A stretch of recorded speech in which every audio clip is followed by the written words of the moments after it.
At the will reading, my father handed my sister $4 million and told me to go earn my own. He thought he was teaching me a lesson in humility. He did not know that the dirty shoebox my grandfather left me contained a secret that would put him in prison and hand me his empire. Before I tell you how I took everything back, let me know where you are watching from in the comments below. Hit like and subscribe if you have ever been the black sheep of your family and had to fight for what was yours.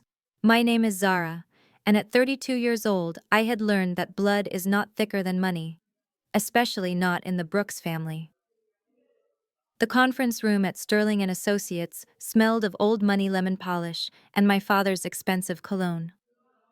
The mahogany table was long enough to land a small plane on, and it served as the battlefield for the final act of my grandfather Earl's life.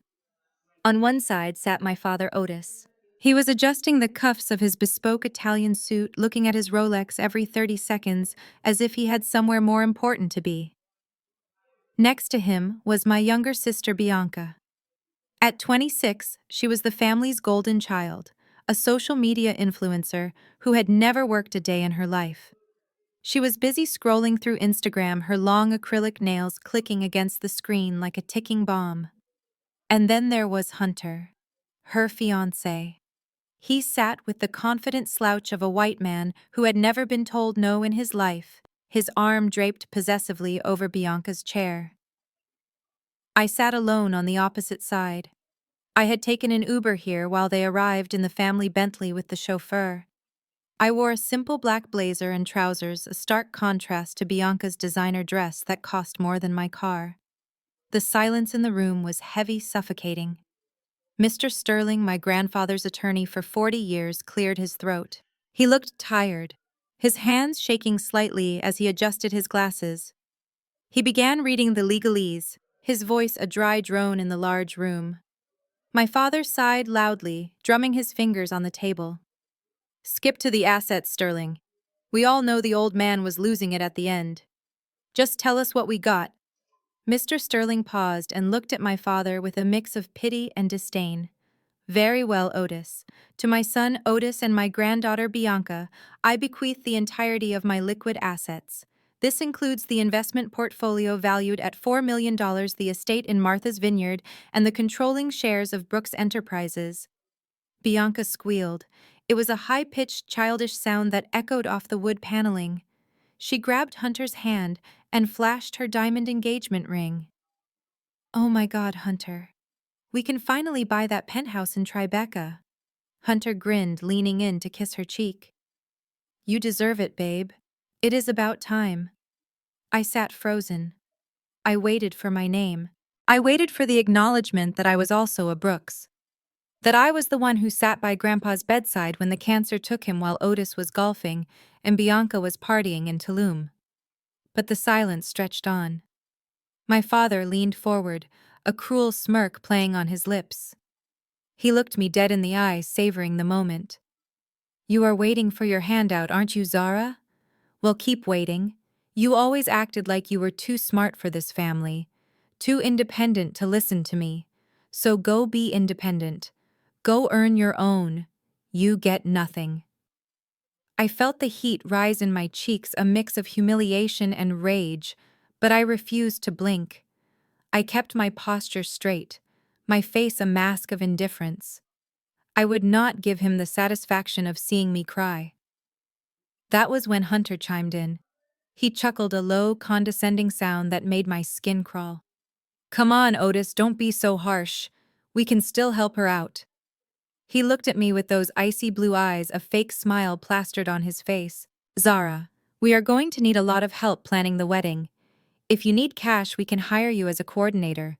I am sure we can scrape together a few grand for a bridesmaid's tip. It is tax deductible for us anyway." Bianca giggled, covering her mouth. "That is a great idea, Hunter. She is so organized. She would make a great assistant." I was about to stand up and walk out. I was about to tell them exactly where they could shove their money and their wedding, but Mr. Sterling raised a hand. "There is one more item," he said, his voice cutting through their laughter like a knife. He reached under the heavy desk and pulled out a cardboard shoebox. It was old, the corners were fraying, and it was held together by a single rubber band. My father laughed a booming sound of disbelief. "What is that?" "Grandpa's old coupon collection. Is that her inheritance?" "A box of trash." Sterling ignored him. He stood up and walked around the table, sliding the box across the polished wood until it stopped directly in front of me. "This is a specific bequest from Earl to Zara. It is separate from the family trust. It requires no trustee oversight. It is yours, Zara, exclusively." I stared at the box. It looked like something you would find in a dumpster. I felt the weight of their eyes on me. Bianca was snickering, whispering something to Hunter. Slowly, I reached out and pulled the rubber band off. It snapped with a sharp sound. I lifted the lid. Inside, there was no money, no jewelry, no stocks, just a heavy set of rusted iron keys on a plain metal ring and a single index card with an address written in my grandfather's shaky handwriting. 402 Industrial Way, South Side. Bianca peered over my shoulder, reading the card. She burst into fresh laughter, louder this time. "Oh my God. Grandpa left you his old warehouse in the hood. That building has been condemned since the 90s. It is literally falling apart. Good luck with the rats, Zara. Maybe you can live there now that you can't afford rent." My father stood up, buttoning his jacket with an air of finality. "Come on, let us go celebrate. The reservation at Le Bernardin is in 20 minutes. Leave her with her garbage. Let her see how far that gets her in the real world." They swept out of the room, a cloud of expensive perfume and arrogance trailing behind them. Hunter didn't even look back. The heavy door clicked shut, leaving me alone in the silence with the old lawyer. I looked down at the rusted keys. I felt a lump in my throat. My grandfather had left me a ruin. He had left me a burden. But as I went to close the box, my finger brushed against the bottom. The cardboard felt thick. Too thick. I lifted the index card and saw the edge of something else tucked underneath the lining of the box. It was a second note folded small on yellow legal paper. I unfolded it, and what I read made my blood run cold and my heart stop. My grandfather didn't just leave me a building, he left me a weapon. And my family had just handed me the ammunition to destroy them. I stood on the sidewalk of 42nd Street and watched the sleek black bumper of my father's Bentley disappear into the chaotic New York traffic. I was holding a box of trash in one hand and my dignity in the other. I ordered an Uber, but not to my apartment. I typed in the address my grandfather had left me, 402 Industrial Way. The driver, a heavy-set man with kind eyes named Marcus, looked at me in the rearview mirror as we crossed the bridge. He looked at my blazer, my heels, and then at the destination on his GPS. "Miss, are you sure about this location? That is deep in the south side. It is not exactly an area for sightseeing, especially not dressed like that." "I am sure, Marcus," I said, staring out the window. "It is apparently my inheritance." He didn't ask any more questions. As we drove further away from the glass skyscrapers and manicured parks, the city began to change. The buildings became shorter, squatter. The vibrant billboards for Broadway shows were replaced by faded advertisements for bail bonds and payday loans.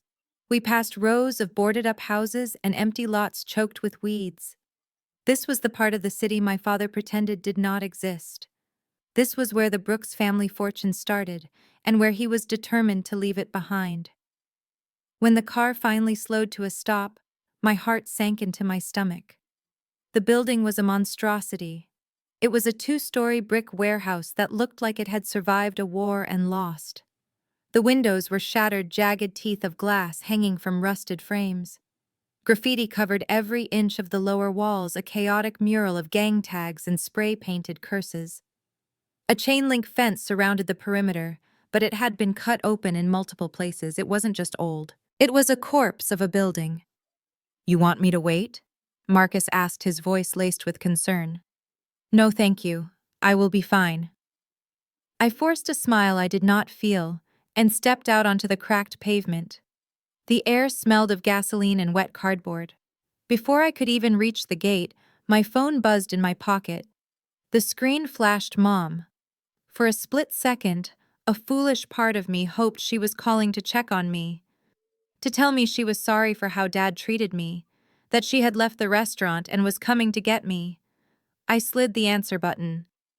"Hello, Mom. Zara, where are you?"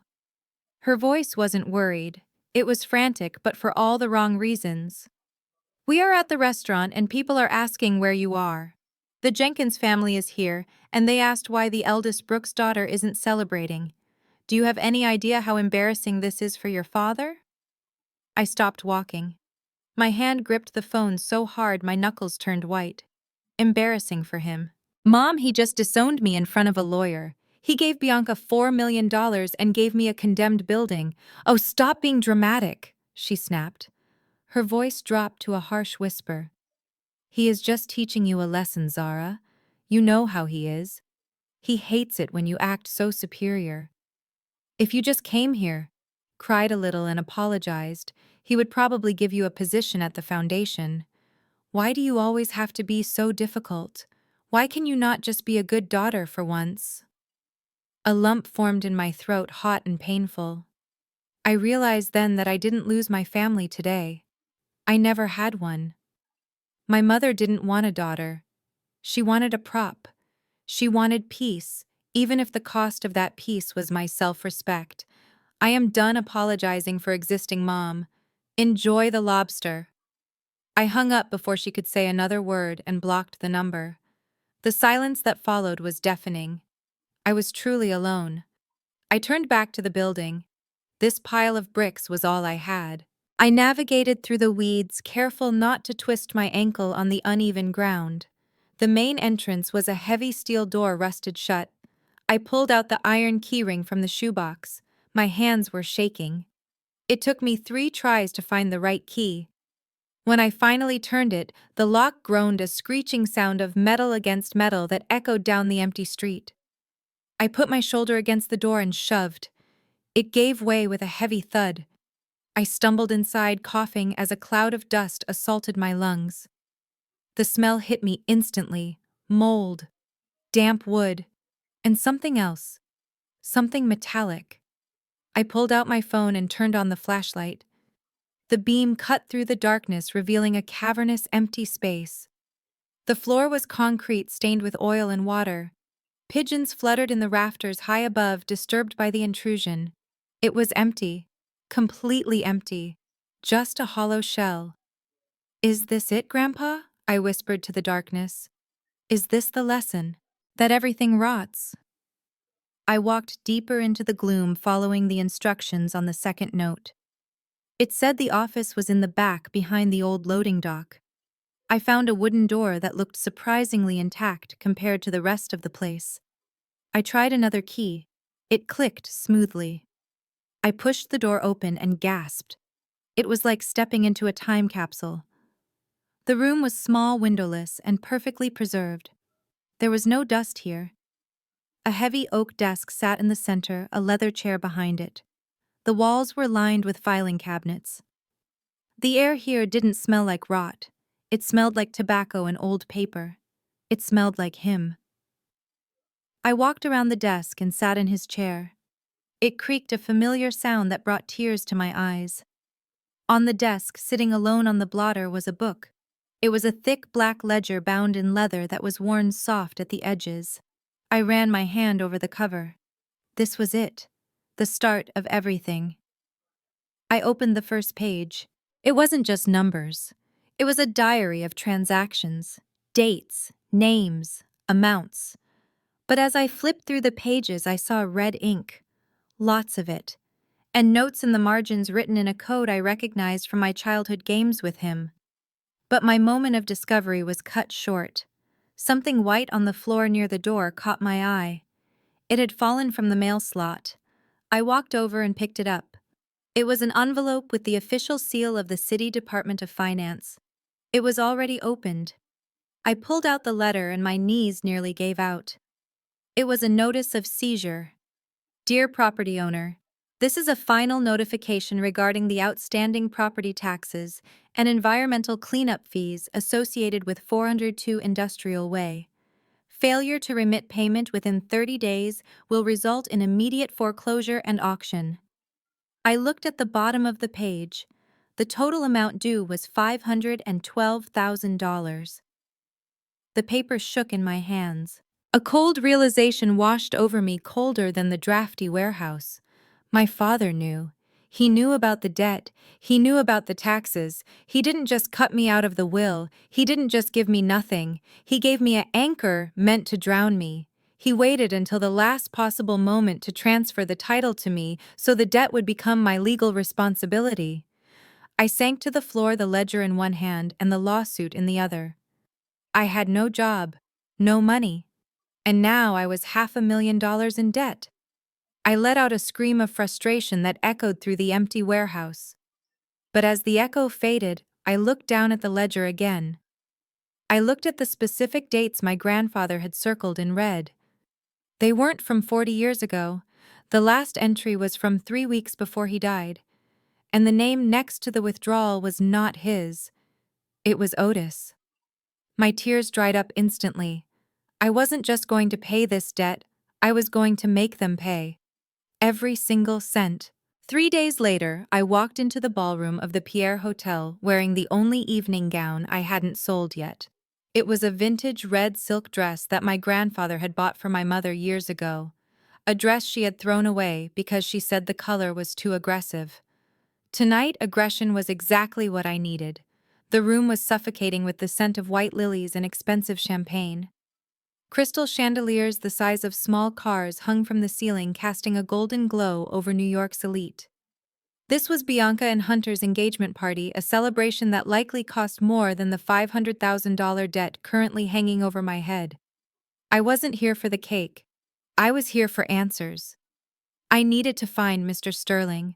I had called his office a dozen times, but his secretary kept saying he was unavailable. I knew he would be here.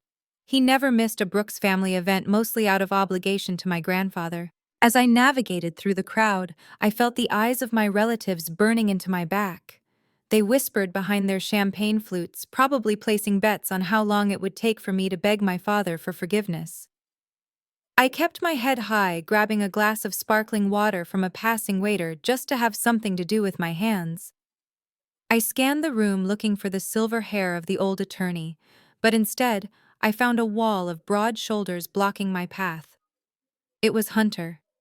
He looked every bit the perfect fiancé in his tuxedo, his teeth blindingly white, his hair perfectly coiffed. But up close, I could smell the bourbon on his breath and see the predatory glint in his icy blue eyes. "Zara," he said, his voice smooth like oil. "I didn't think you would show up." Bold move considering what Hunter I asked, stepping to the side to bypass him. But he stepped with me, cornering me against the long marble bar. "Considering you are broke," he whispered, leaning in close so no one else could hear.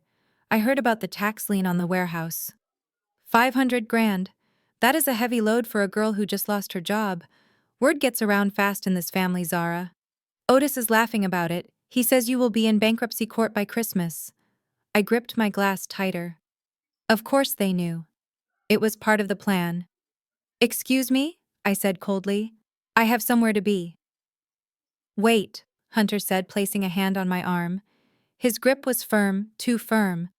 "Listen, I am not like them. I actually like you, Zara. You have grit. I hate to see you drown. So I have a proposition." I looked at his hand on my arm, then up at his face. "What kind of proposition?" "I have a real estate holding company, a small side project separate from your father's business. I can take that building off your hands. I will absorb the debt deal with the city, handle the cleanup. It is a headache, sure, but I can write it off as a loss for tax purposes. In exchange, I will give you $10,000 cash, tonight." I stared at him. $10,000. It was an insult. It wouldn't even cover my rent for 3 months in this city. But more than that, it didn't make sense. Hunter was a shark. He didn't do charity. He didn't take on $500,000 in debt just to give me pocket money. "Why?" I asked, narrowing my eyes. "Why would you want a condemned building in the South Side? It is worthless trash, remember. That is what you called it at the will reading."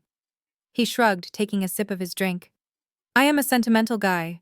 Plus, maybe I want to turn it into a parking lot. Who knows? Look, it is 10 grand or bankruptcy, Zara. Take the lifeline. Do it for Bianca. She doesn't want to see her big sister living on the street. My gut screamed that he was lying. Every instinct I had honed as a crisis manager flared up. Hunter was greedy. If he wanted that building, it wasn't because he wanted to help me.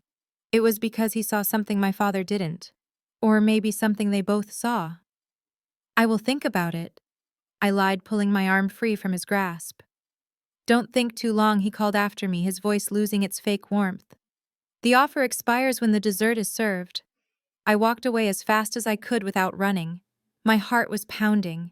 I needed fresh air. I needed to think.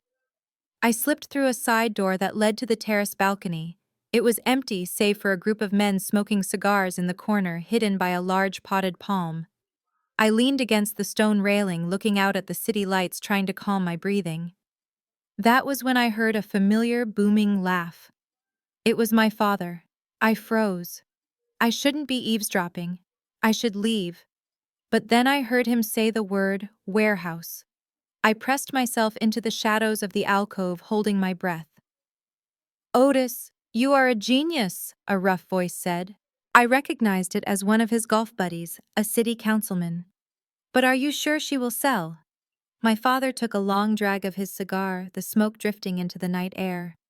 Oh, she will sell. She has no choice. I slapped her with the environmental cleanup fees yesterday. She is drowning. She will beg Hunter to take it off her hands for pennies. And once we have the title back, the councilman asked. My father chuckled, a sound that made my blood boil. Once we have the title, you push through the Southside Connector project next week. The city needs that land for the new subway terminal. The eminent domain payout alone is projected at $50 million. $50 million. The number echoed in my head like a gunshot. I had to cover my mouth to stop myself from gasping. It is beautiful, isn't it? My father continued. My father, the old fool, sat on that gold mine for decades because he promised the community he would build a youth center. He died protecting a neighborhood that does not matter. I am just correcting his mistake. Zara gets the debt, Hunter buys the deed under his shell company, and we split the city payout. It is the perfect crime, gentlemen. And the best part is, she thinks she is losing a burden, but she is actually handing us the crown jewels. The men laughed, clinking their glasses. I stood there in the dark, my entire body shaking. Not from fear, not from sadness, but from pure, unadulterated rage. They weren't just stealing my inheritance. They were stealing my grandfather's legacy. They were mocking his memory while plotting to bulldoze the community he loved. I looked down at the street below. The cars looked like little toys. Hunter wanted to buy me out for $10,000. My father wanted to erase me. I turned around and walked back into the party. I didn't look for Mr. Sterling anymore. I didn't need a lawyer to tell me what to do. I needed a war room. I walked past the bar, past Hunter, who winked at me, past my sister, who was showing off her ring.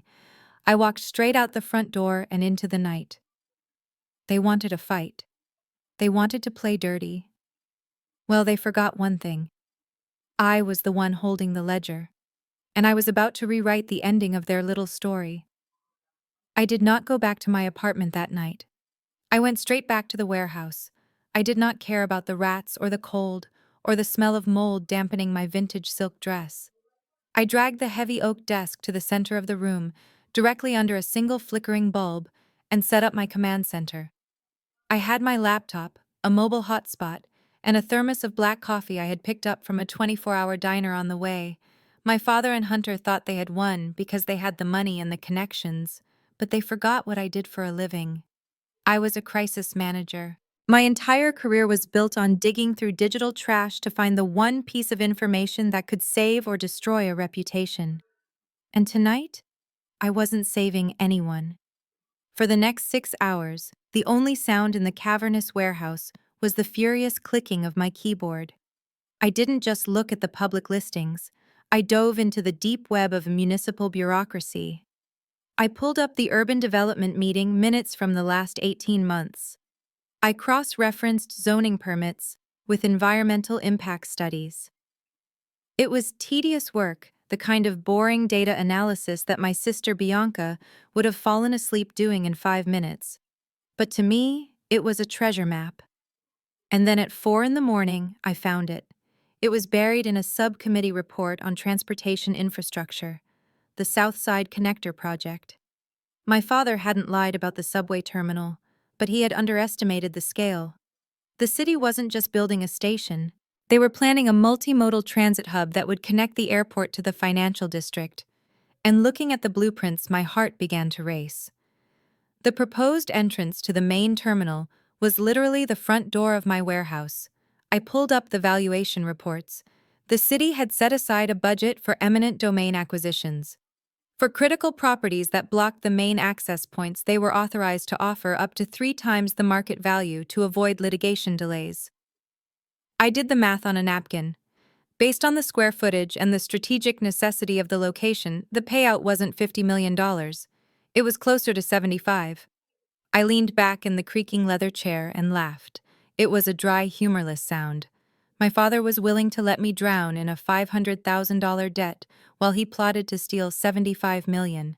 He was going to buy it from me through Hunter for pennies, pay off the tax lien, and then flip it to the city before the ink was even dry. It was evil, but it was also sloppy. Because now I knew. But knowledge of the real estate deal wasn't enough. That was just business. To truly beat them, I needed something personal. I needed leverage that no amount of money could fix. I closed my laptop and pushed it aside. I reached for the black ledger. In the harsh light of the overhead bulb, the book looked even more ominous. I opened it to the first page again. The numbers stared back at me. Columns of dates and figures, but the descriptions were just strings of random digits. 88, 24, 11. 1905, 99. It looked like gibberish. But my grandfather was not a complicated man. He valued loyalty, and he valued memory. He used to tell me that people forget the things that matter, so you have to lock them away where only family can find them. Only family. I closed my eyes thinking back to the summers I spent in his office while my parents were vacationing in Europe. He used to teach me math using the dates of historical events. He loved history. But he loved his wife, my grandmother, even more. I looked at the code again. 88. That wasn't a year. But if I subtracted the year he started the company, 1960, it didn't make sense. I tried his birthday. I tried my birthday. Nothing worked. Then I remembered something he said to me when I was 12. Zara, a man's life is defined by the day he meets his match. I typed the date he met my grandmother into my phone. June 12, 1955. 06-12-55. I looked at the first string of code in the ledger.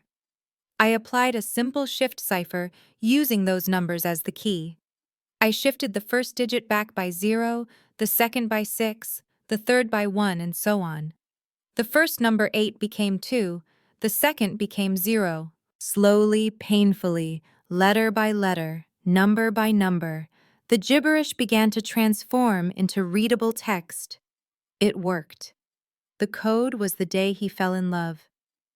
My hands trembled as I began to decode the entries from the last 5 years. I wasn't looking at a list of business expenses anymore. I was looking at a crime scene. The first thing that jumped out at me was a recurring monthly withdrawal of $25,000, labeled simply Project Canary. I traced the routing number my grandfather had meticulously recorded next to it. It didn't go to a vendor. It went to a private account at a bank in the Cayman Islands. But the beneficiary address was local. It was an apartment in Midtown Manhattan. A very expensive apartment. I did a quick search on the address. It was leased to a woman named Elena Rostova, a former model 24 years old, 2 years younger than my sister. My stomach turned. My father, the pillar of the community, the man who preached family values at every charity gala, had been siphoning company funds to keep a mistress who was young enough to be his daughter. That was why the company was cash poor. That was why he was so desperate for the warehouse deal. He wasn't just greedy. He was bleeding the company dry. But I kept reading. The next entry was even more shocking. Dated 6 months ago. A lump sum transfer of $200,000. The code name next to it was The Hunter. I felt a chill run down my spine. I decoded the notes in the margin. Payment to covered gambling losses. Bellagio Casino. Las Vegas. To prevent kneecapping. I stared at the page, blinking rapidly. Hunter. My sister's perfect fiancé. The man who looked down on me for being poor. He was a degenerate gambler. My father had paid off a loan shark to save Hunter's legs. And then the final piece of the puzzle. A note written in my grandfather's handwriting, not in code, but in plain English at the bottom of the page.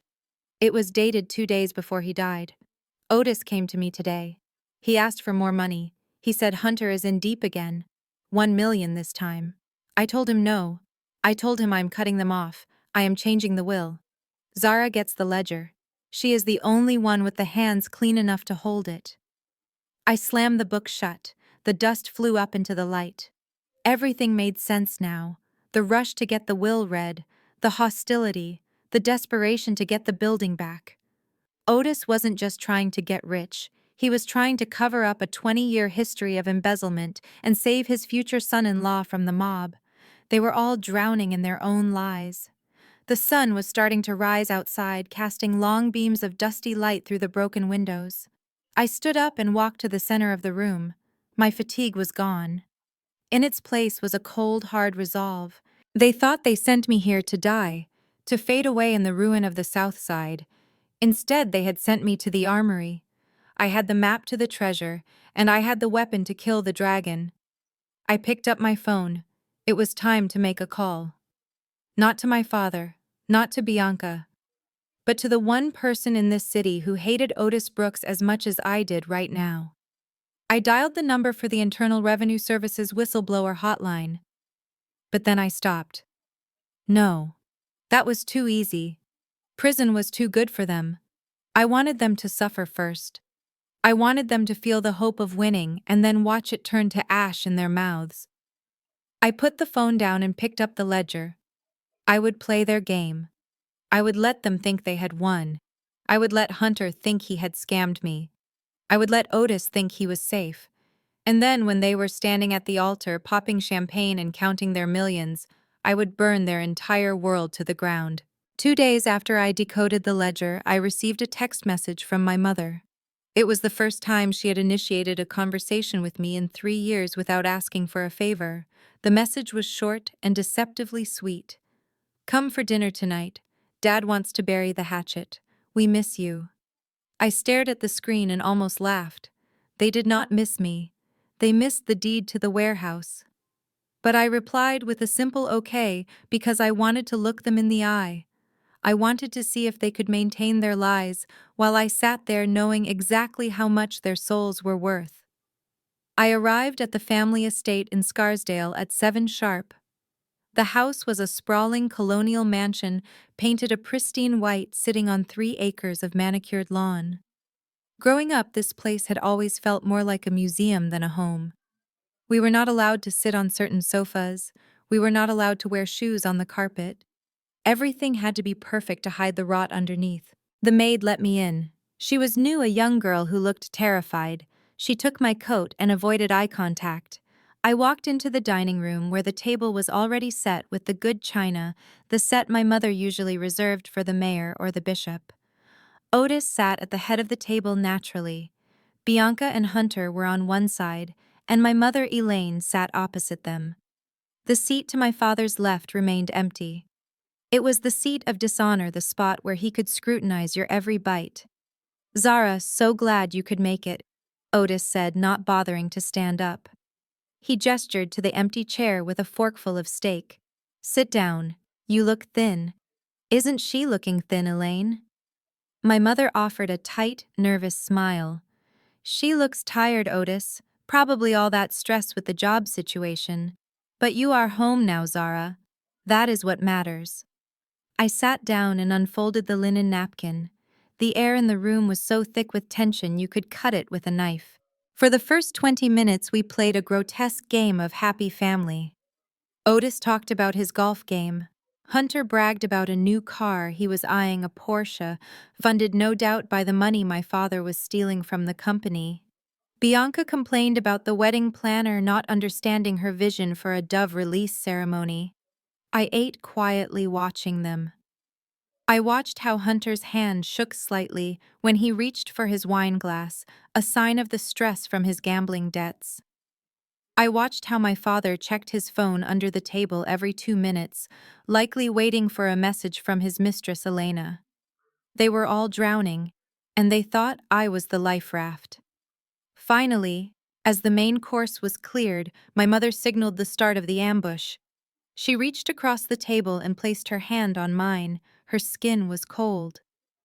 "Zara, honey, we have been so worried about you," she began, her voice trembling with rehearsed emotion. "We know about the debt on that horrible building Grandpa left you. $500,000. It is just cruel. We cannot stand by and watch you ruin your credit score over a mistake." Otis cleared his throat and wiped his mouth. "Your mother is right.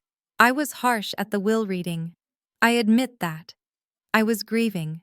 But I am a businessman, Zara, and more importantly, I am a father. I want to help you fix this mess." He reached into his jacket pocket and pulled out a folded check. He slid it across the mahogany table until it rested next to my wine glass. I picked it up. $50,000. "I am willing to buy that property from you through the family company," Otis said, leaning back in his chair with a benevolent smile. "I will take on the debt. I will deal with the city. You walk away clean with 50 grand in your pocket. You can get a new apartment. Start fresh. It is more than fair. It is charity, really." I looked at the check. Then I looked at my mother. Her eyes were wide, pleading. "Please, Zara," she whispered. "Just take it. Don't let pride destroy you. I don't want to see this family torn apart over money. Do it for me. Do it for the peace of this house. Do it for the family." That was always her weapon. She used guilt like a surgeon uses a scalpel. But this time the guilt didn't cut. It just annoyed me. Bianca chimed in, unable to help herself. She tossed her hair back and gave me a pitying look. "Honestly, Zara, you should be thanking Daddy. 50,000 is a lot for you right now. And if you are worried about clothes for job interviews, I went through my closet this morning. I have some old Gucci bags and dresses from last season that I don't wear anymore. They might be a little tight on you since you have gained weight in your hips, but beggars can't be choosers, right?" Hunter chuckled into his drink. "That is generous of you, babe. See, Zara, everyone wants to help. Just sign the papers Otis has in his study, and we can all have dessert." The room went silent. They all stared at me, 4 pairs of eyes, expecting gratitude. They expected the old Zara, the Zara who begged for approval, the Zara who would take crumbs and call it a feast. I looked down at the check again. $50,000, the price of my dignity, the price they put on a $75 million asset. Slowly I stood up. The chair legs scraped loudly against the hardwood floor. I picked up my glass of Cabernet Sauvignon. It was a deep blood-red vintage that my father prized above all others. "You know, Dad?" I said, my voice steady and calm. "I have been thinking a lot about value lately, about what things are really worth." Otis narrowed his eyes. "What are you rambling about? Just say thank you and sit down." I smiled. It was a cold smile, one that didn't reach my eyes. I walked over to where he sat. I looked at the pristine white Persian rug beneath his feet. It was his pride and joy, imported from Iran, completely impractical for a dining room. But he loved it because it showed he was untouchable. $50,000, I repeated. I tilted my glass. For a second, time seemed to slow down. I watched the red liquid cascade over the rim of the crystal glass. It splashed onto the table, running over the check, soaking into the paper, turning his signature into a blurry mess. Then it dripped off the edge and splattered onto the white rug. The stain bloomed instantly, dark and violent, like a gunshot wound on snow. Otis jumped up, his face turning purple. "What the hell are you doing? Have you lost your mind? That rug cost $20,000. My mother screamed. Bianca gasped, covering her mouth. Hunter looked at me with his mouth open. I dropped the empty glass onto the soggy check. It didn't break. It just rolled to a stop against the wine bottle. "I haven't lost my mind, Father," I said, staring him down. "I have found my calculator. You want that building. You want to save your precious company from the hole you dug. You want to keep your secrets buried." I leaned in close, whispering so only he could hear the menace in my voice. $50,000 is an insult. If you want me to even consider saving you from the train wreck that is coming, you better add 3 zeros to that number. And even then, I might just decide to let it burn. I turned around and walked toward the door. Behind me, the chaos erupted. My mother was crying about the carpet. Otis was shouting threats. Bianca was calling me a psychopath. I stopped at the archway and looked back one last time. "The war has started, Otis," I said. "And you just lost the first battle. Don't bother sending the bill for the rug. Take it out of my inheritance." "Oh, wait, you already did." I walked out into the cool night air, leaving the front door wide open. I could hear them screaming behind me, but for the first time in my life, their voices didn't hurt. They sounded like music, the music of an empire crumbling. And I was the one conducting the orchestra. The morning after I poured a vintage Cabernet onto my father's Persian rug, I woke up feeling invincible. I put on my sharpest blazer, drank my coffee black, and walked into the glass tower of Miller and Associates, ready to handle a crisis for a client. I did not know that the crisis was going to be me. When I swiped my badge at the turnstile, the light flashed red. I tried again. Red. A security guard named Paul, who I had exchanged pleasantries with for 3 years, walked over. He did not smile. He looked at the floor and mumbled that I needed to go to the lobby waiting area. 10 minutes later, David Miller, the CEO and my direct mentor, came down holding a cardboard box. David looked like he had aged 10 years overnight. He handed me the box. Inside was a picture frame of my grandfather, my stapler, and a potted succulent. "I am sorry, Zara," he said, his voice barely a whisper. "Otis called the board this morning. He threatened to pull the entire Brooks account and 3 other subsidiary contracts if you remained on the payroll. We are talking about 40% of our annual revenue. My hands are tied." I looked at David. This was a man who had praised my ethics last week. Now he was firing me on the sidewalk like a thief. "He bought you too," I said simply. David winced. "He gave you a severance package, 3 months' pay, but you have to sign a non-disclosure agreement and a non-disparagement clause regarding the Brooks family." I laughed. It was a cold, bitter sound. "Keep the money, David. You are going to need it to buy a conscience." I took the box and walked out onto the busy Manhattan street.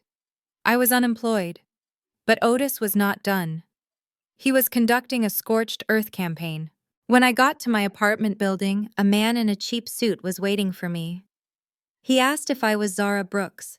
When I nodded, he shoved a thick envelope into my hands and walked away without a word. I opened it in the elevator. It was a lawsuit filed in the state Supreme Court.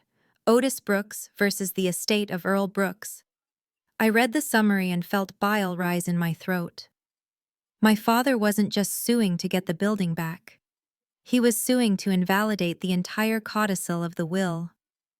The legal filing claimed that my grandfather was suffering from advanced dementia and lack of testamentary capacity when he left me the warehouse.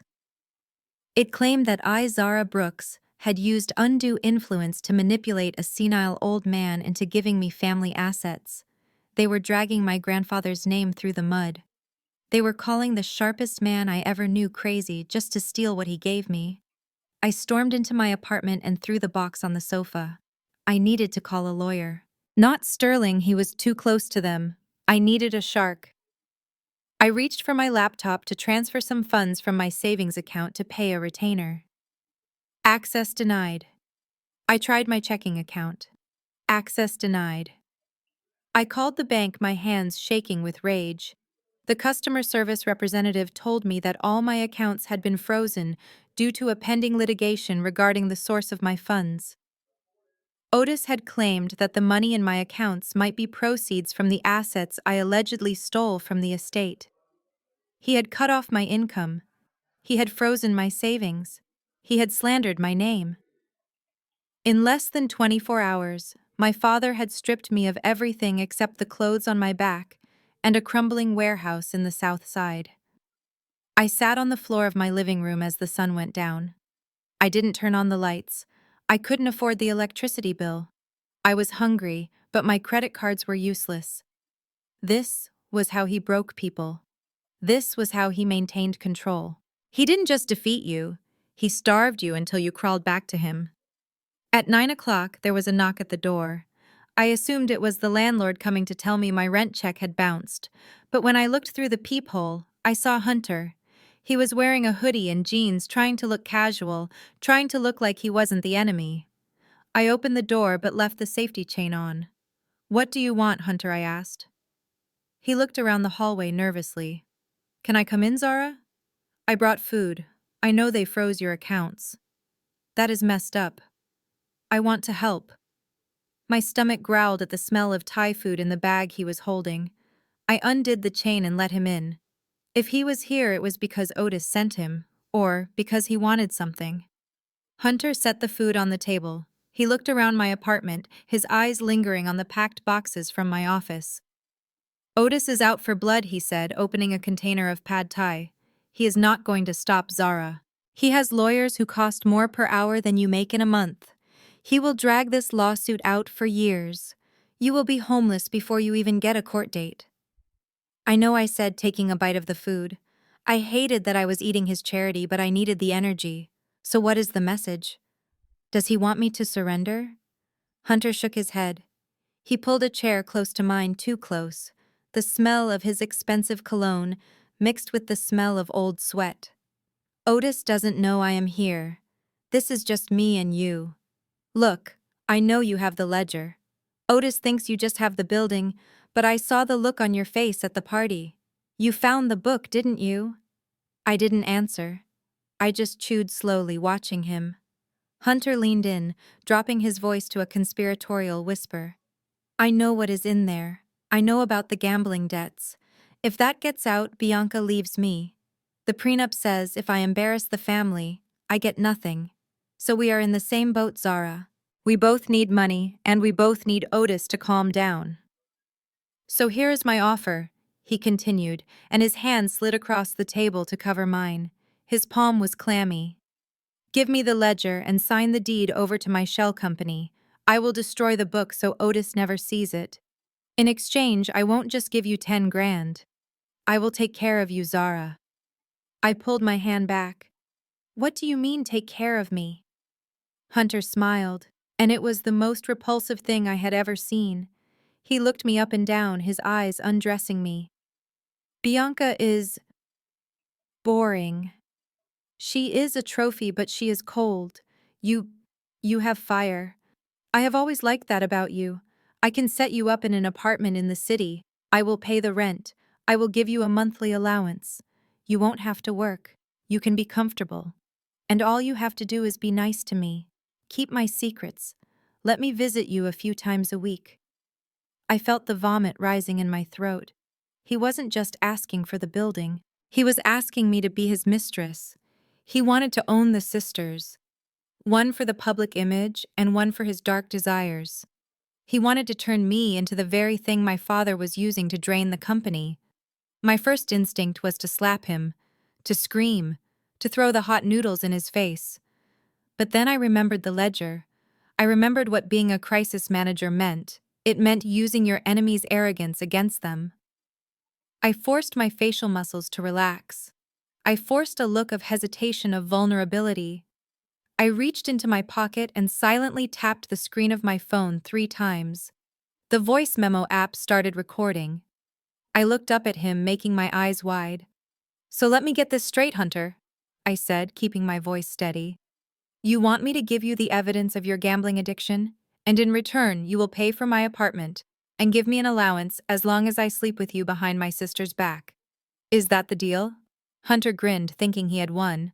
Thinking I was broken enough to say yes. Exactly, he said. It is a win-win, Zara. You get financial security, I get a little excitement, and Otis never knows. Nobody gets hurt. I picked up the container of food and stood up. I need to think about it, I said. It is a big decision. Take your time, he said, standing up and moving toward me. He tried to kiss my cheek, but I turned away just in time. Don't take too long, though. Rent is due on the 1st. He winked and walked out the door, whistling a tune. I locked the door and bolted it. Then I took the phone out of my pocket. I stopped the recording and pressed play. Hunter's voice filled the room, clear as a bell, proposing to make me his paid mistress. I looked at the lawsuit on the table. Otis accused me of being a manipulator. He had no idea. I didn't have a job. I didn't have money. But I had a voice recording that could end Hunter's marriage and humiliate the Brooks family in a way a lawsuit never could. I wasn't going to use it yet. Not while I was weak. I was going to wait until I had the strength to twist the knife. I finished the pad thai. It tasted like victory. The recording of Hunter's voice was a shield, but I needed a sword. I needed something that would cut the head off the snake, not just wound its tail. The next morning, wearing a baseball cap and sunglasses to avoid being recognized by any press my father might have alerted, I took the subway to the Upper East Side. I wasn't going to the law offices of Sterling and Associates. Otis would have spies there. I was going to Arthur Sterling's private brownstone. Mr. Sterling had been my grandfather's best friend since college. He was the only man Earl Brooks trusted completely. When he opened the door, he didn't look like the titan of law who had read the will just days ago. He looked old. He was wearing a bathrobe at 10 in the morning, and his hand shook as he held the door frame. Zara, he whispered, looking past me into the street. You shouldn't be here. Otis has threatened to revoke my pension. He is forcing me into early retirement. If he sees us together, he will ruin me. I pushed past him gently into the hallway. I am not here to ask you to fight him, Arthur. I know he has you cornered. I just need to know one thing. Why did grandfather leave me the ledger? What did he want me to find? Sterling slumped onto a bench in the hallway. He looked small, defeated by a man half his caliber. Earl wanted you to know the truth, Zara. But he was too ashamed to say it while he was alive. He loved Otis despite everything. He kept hoping Otis would change. But he knew he wouldn't. He reached into his robe pocket and pulled out a crumpled piece of paper with an address scribbled on it. I cannot give you the legal files, Zara. Otis has them under lock and key. But if you want to understand why your father is so terrified of that ledger, go see Martha. Martha. I asked the name, sparking a vague memory from my childhood. You mean our old housekeeper? The one who retired 10 years ago? Sterling nodded. Otis stopped paying her pension 6 months ago. He put her in a state facility. He thought she was too senile to remember. But Martha knows where all the bodies are buried. Go find her. And ask her about the summer of 1959. I took the paper. The address was for a nursing home in Queens called Shady Pines. The name was deceptive. It was a brick block of a building next to a highway overpass, smelling of exhaust fumes and neglect. Inside, the air was heavy with the scent of bleach and boiled vegetables. It was a place where people were sent to be forgotten. I found Martha in room 3B. She was sitting in a wheelchair by the window, staring at a brick wall. She looked frail, her skin like parchment paper. But when I walked in, her eyes snapped to mine. They were sharp, clear, and filled with recognition. Miss Zara. She rasped, her voice sounding like dry leaves. You look just like your grandmother, same stubborn chin. I pulled up a metal folding chair and sat next to her. Hello, Martha. I am sorry it has been so long. I didn't know you were here. She scoffed. Of course you didn't. Your father told everyone I went back to Georgia to live with my sister. He dumped me here the month your grandfather got sick. Stopped the checks. Said the company was cutting costs. I took her hand. It was cold and bony. He cut me off too, Martha. He took everything. I need to stop him. Mr. Sterling told me to ask you about 1959. Martha's face changed. The bitterness softened into something resembling pity. She looked at the door to make sure we were alone, then leaned in close. 1959, she whispered. That was the year the devil came into this house. She squeezed my hand. Your grandfather Earl was a good man, a great man, but he was a proud man. He wanted a legacy more than anything. He wanted a son, but he couldn't have one. The doctors told him he was sterile. It broke his heart. I frowned, but he had Otis. Martha shook her head slowly. No, child, he didn't. Your grandmother. God rest her soul. She was beautiful, but she was weak. She couldn't stand seeing Earl so depressed. So that summer, while Earl was away on business in London, she made a mistake. A mistake with a man from the country club. A handsome man, but a bad seed. When she found out she was pregnant, she wanted to die. She confessed everything to Earl when he came home. I sat frozen, the noise of the nursing home fading away. Earl forgave her, Martha continued. He loved her too much to leave her. And he was too proud to let the world know he couldn't father a child. So they made a pact. They would raise the boy as his own. They would never speak of it. That boy was Otis. So Otis is not a Brooks, I whispered, the realization crashing over me like a tidal wave. Biologically, no, Martha said. And he knows it. He found out when he was 18, found a letter your grandmother wrote. That is why he is so cruel, Zara. That is why he hates you. Because you are the real thing. You have Earl's spirit. Otis has always felt like an imposter in his own skin. He spent his whole life trying to prove he owns that name, while knowing deep down he is just a fraud. She leaned back, exhausted by the confession. Your grandfather wrote it down, you know. Not in the will, in the original trust charter from 1970. The one that governs the entire company. I leaned forward, my heart pounding in my ears. What does the charter say? It says that the chairmanship and the controlling voting rights can only pass to a direct biological descendant of Earl Brooks. If there are none, the assets are to be liquidated and donated to charity. Earl put that in there before you were born, just in case Otis turned out bad. He wanted an escape hatch. I stood up, my mind racing. This was it. This was the missing piece. Otis wasn't suing me just to get the building back because of the subway deal. He was suing me because if I dug deep enough, if I contested the will and forced a paternity test or unsealed the original trust charter, he would lose everything. Not just the money. He would lose his identity. He would lose the company. He would be exposed as a fraud to the entire world. He was terrified. The man who sat at the head of the table, who lectured me on family values, who cast me out for being different, was the one who didn't belong. I looked at Martha. You have given me the key, Martha. I am going to get you out of here, I promise. She smiled, closing her eyes. Go get him, Zara. Make him pay for what he did to this family. I walked out of the nursing home and into the bright sunlight. The noise of the highway didn't bother me anymore. I didn't feel poor. I didn't feel powerless. I felt dangerous. I pulled out my phone and looked at the picture of my father from the engagement party, looking so smug, so secure in his power. He thought he was a king sitting on a throne. He didn't know he was sitting on a landmine. And I had just found the detonator. I wasn't just going to win a lawsuit. I was going to dismantle his entire existence. But I had to be smart. If I revealed this now, he would destroy the evidence. I needed to trap him. I needed him to say it or sign something that proved he knew. I hailed a taxi. My destination wasn't my apartment, it was the public library.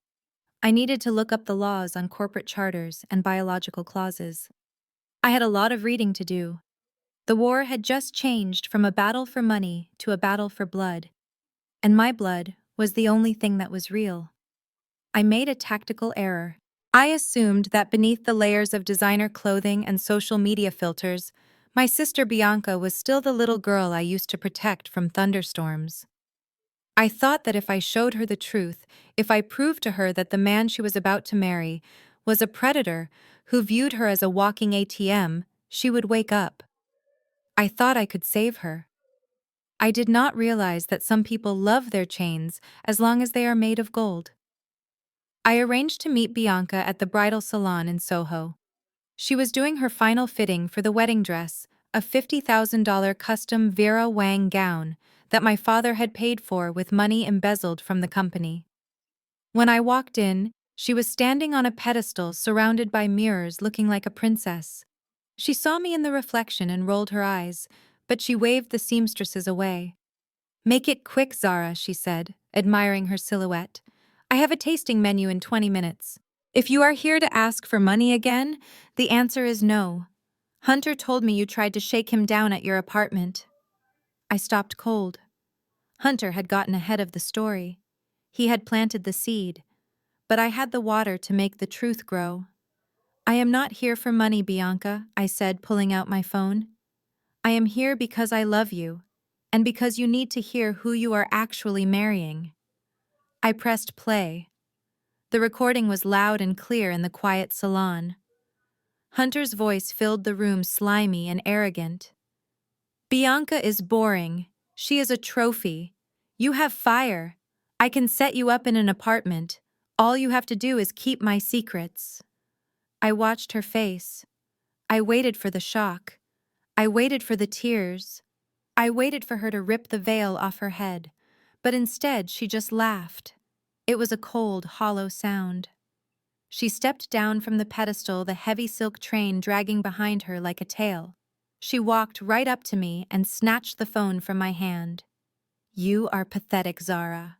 I blinked, confused. "Did you not hear him? He wants to cheat on you. He hit on me." Bianca shook her head, looking at me with pure disgust. "Hunter told me you would do this. He told me you were jealous. He said you invited him over, tried to seduce him, and when he turned you down, you threatened to use AI to fake a recording to ruin us." I felt the blood drain from my face. "You cannot be serious. You think I faked this." Bianca listened to the tone, listened to the background noise. "That is my apartment. I don't care," she screamed, her face twisting into ugliness. "I don't care if it is real or not. You are just jealous because I am the one getting the fairy tale and you are the one with nothing. You have always been jealous of me. Dad loves me more. Mom loves me more. And now Hunter loves me. You can't stand it, so you want to destroy it. Well, I am not going to let you." She threw my phone onto the hard tile floor. The screen shattered.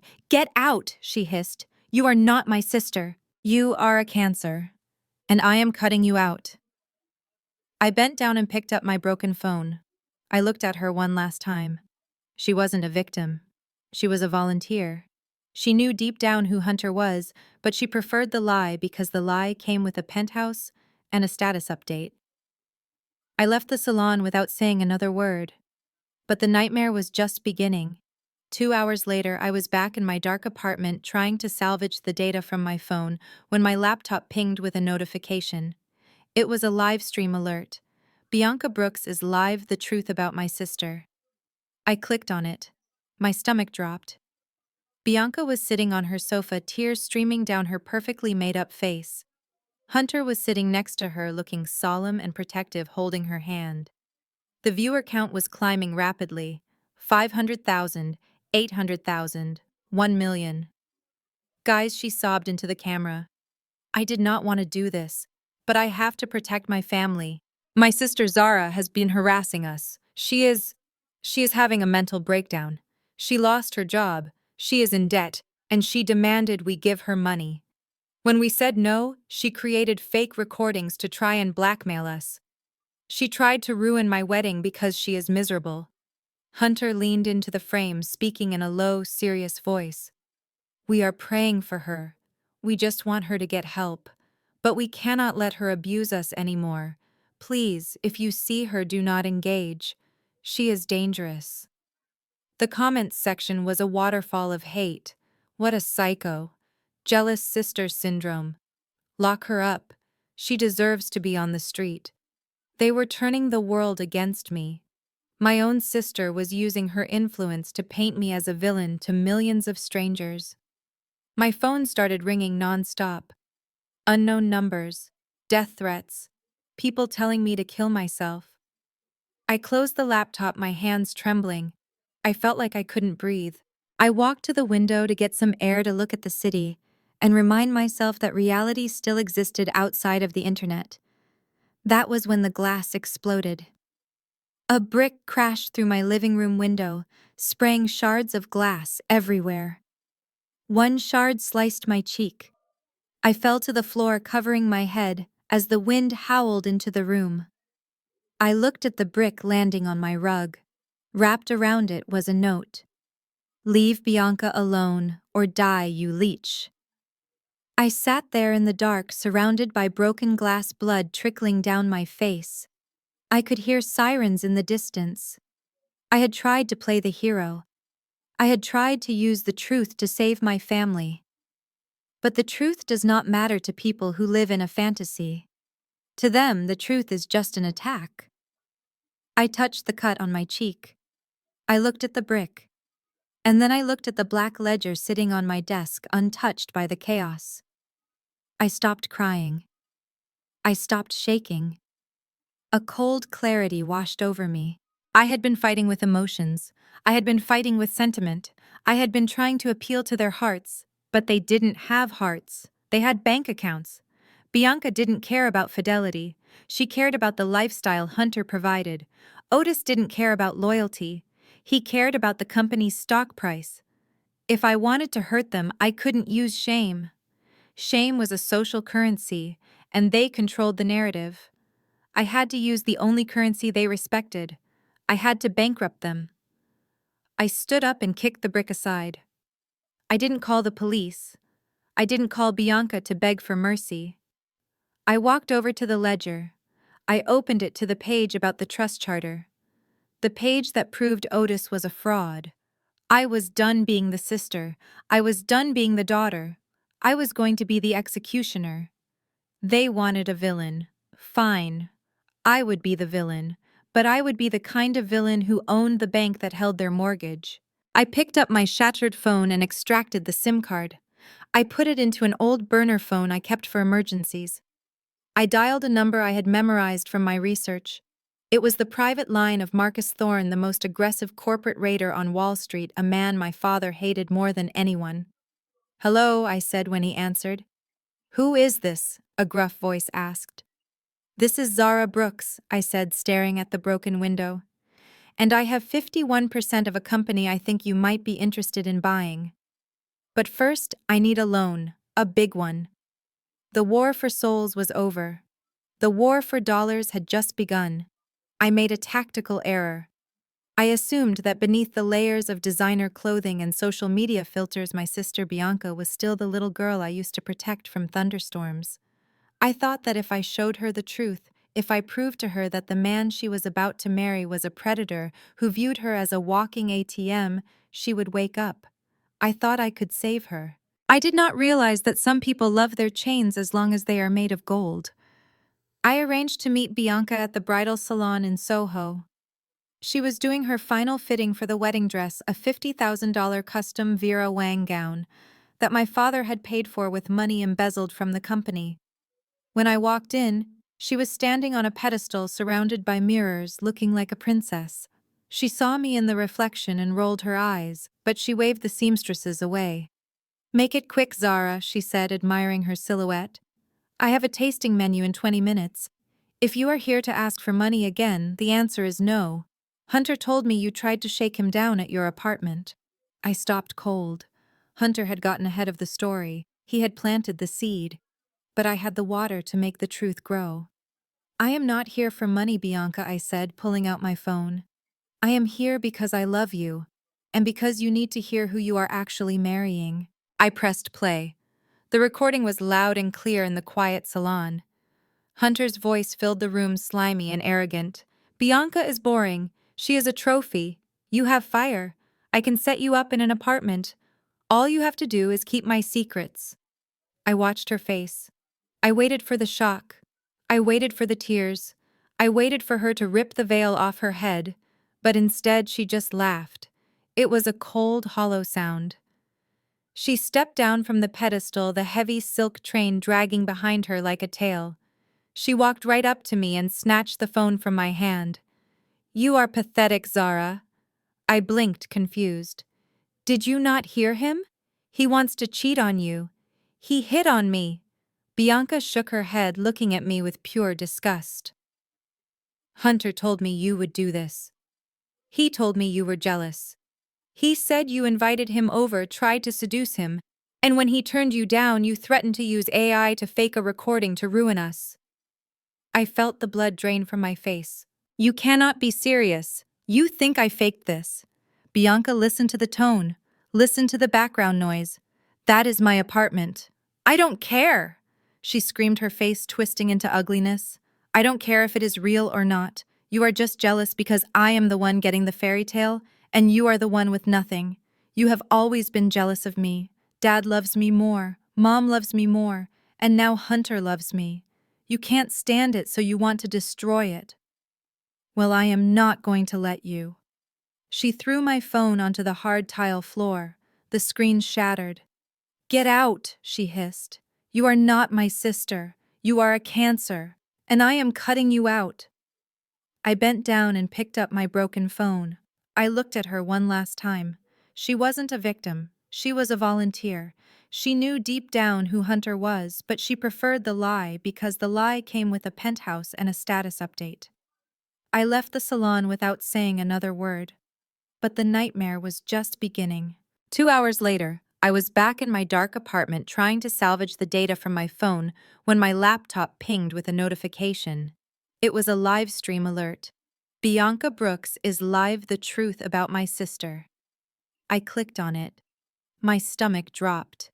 Bianca was sitting on her sofa, tears streaming down her perfectly made-up face. Hunter was sitting next to her, looking solemn and protective, holding her hand. The viewer count was climbing rapidly. 500,000, 800,000, 1 million.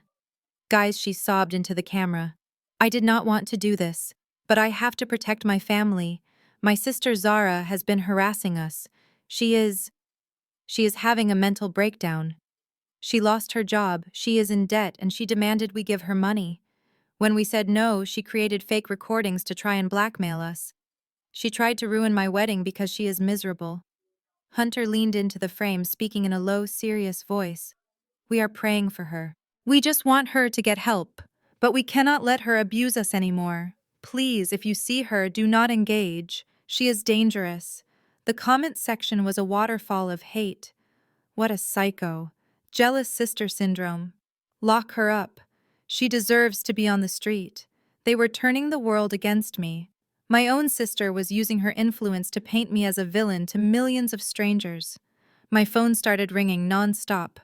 Unknown numbers, death threats, people telling me to kill myself. I closed the laptop, my hands trembling. I felt like I couldn't breathe. I walked to the window to get some air, to look at the city, and remind myself that reality still existed outside of the internet. That was when the glass exploded. A brick crashed through my living room window, spraying shards of glass everywhere. One shard sliced my cheek. I fell to the floor, covering my head as the wind howled into the room. I looked at the brick landing on my rug.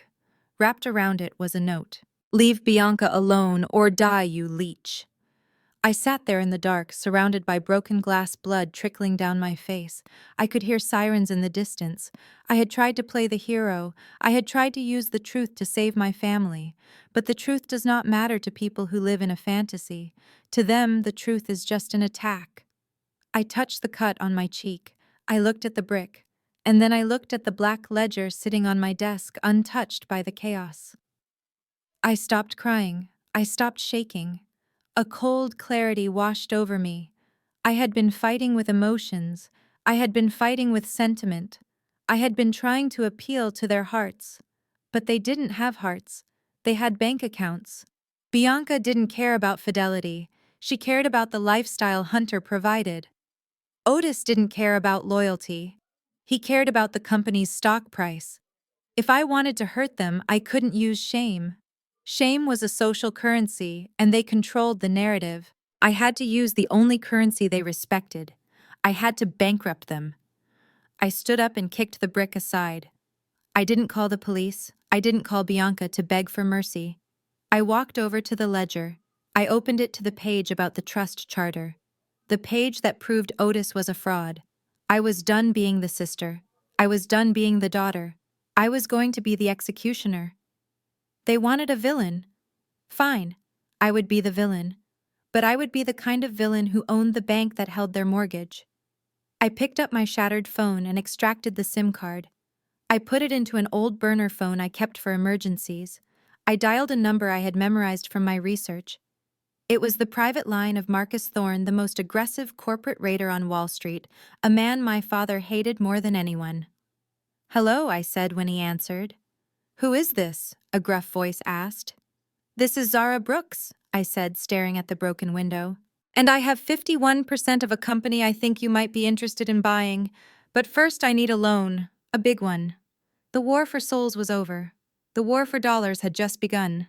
The brick through my window did not break me. It woke me up. I realized that sitting in the dark, waiting for a loan shark or a miracle, was not a strategy. It was a victim mentality. And I was done being a victim. The next morning I called a liquidator. I did not negotiate. I did not hesitate. I sold my Cartier watch. I sold the diamond earrings my mother gave me for my graduation, the ones she always reminded me cost more than my first car. I emptied my closet of every designer handbag, every silk scarf, every pair of shoes that Bianca used to envy. By noon, I had $75,000 in cash in a duffel bag.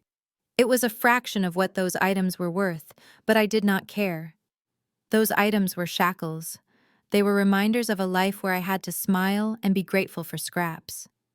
Now I had war paint. I took the cash and hired the two most dangerous people I knew. The first was Leo, a forensic accountant I had dated briefly in college. He was brilliant, socially awkward, and hated corporate fraud more than he hated sunlight.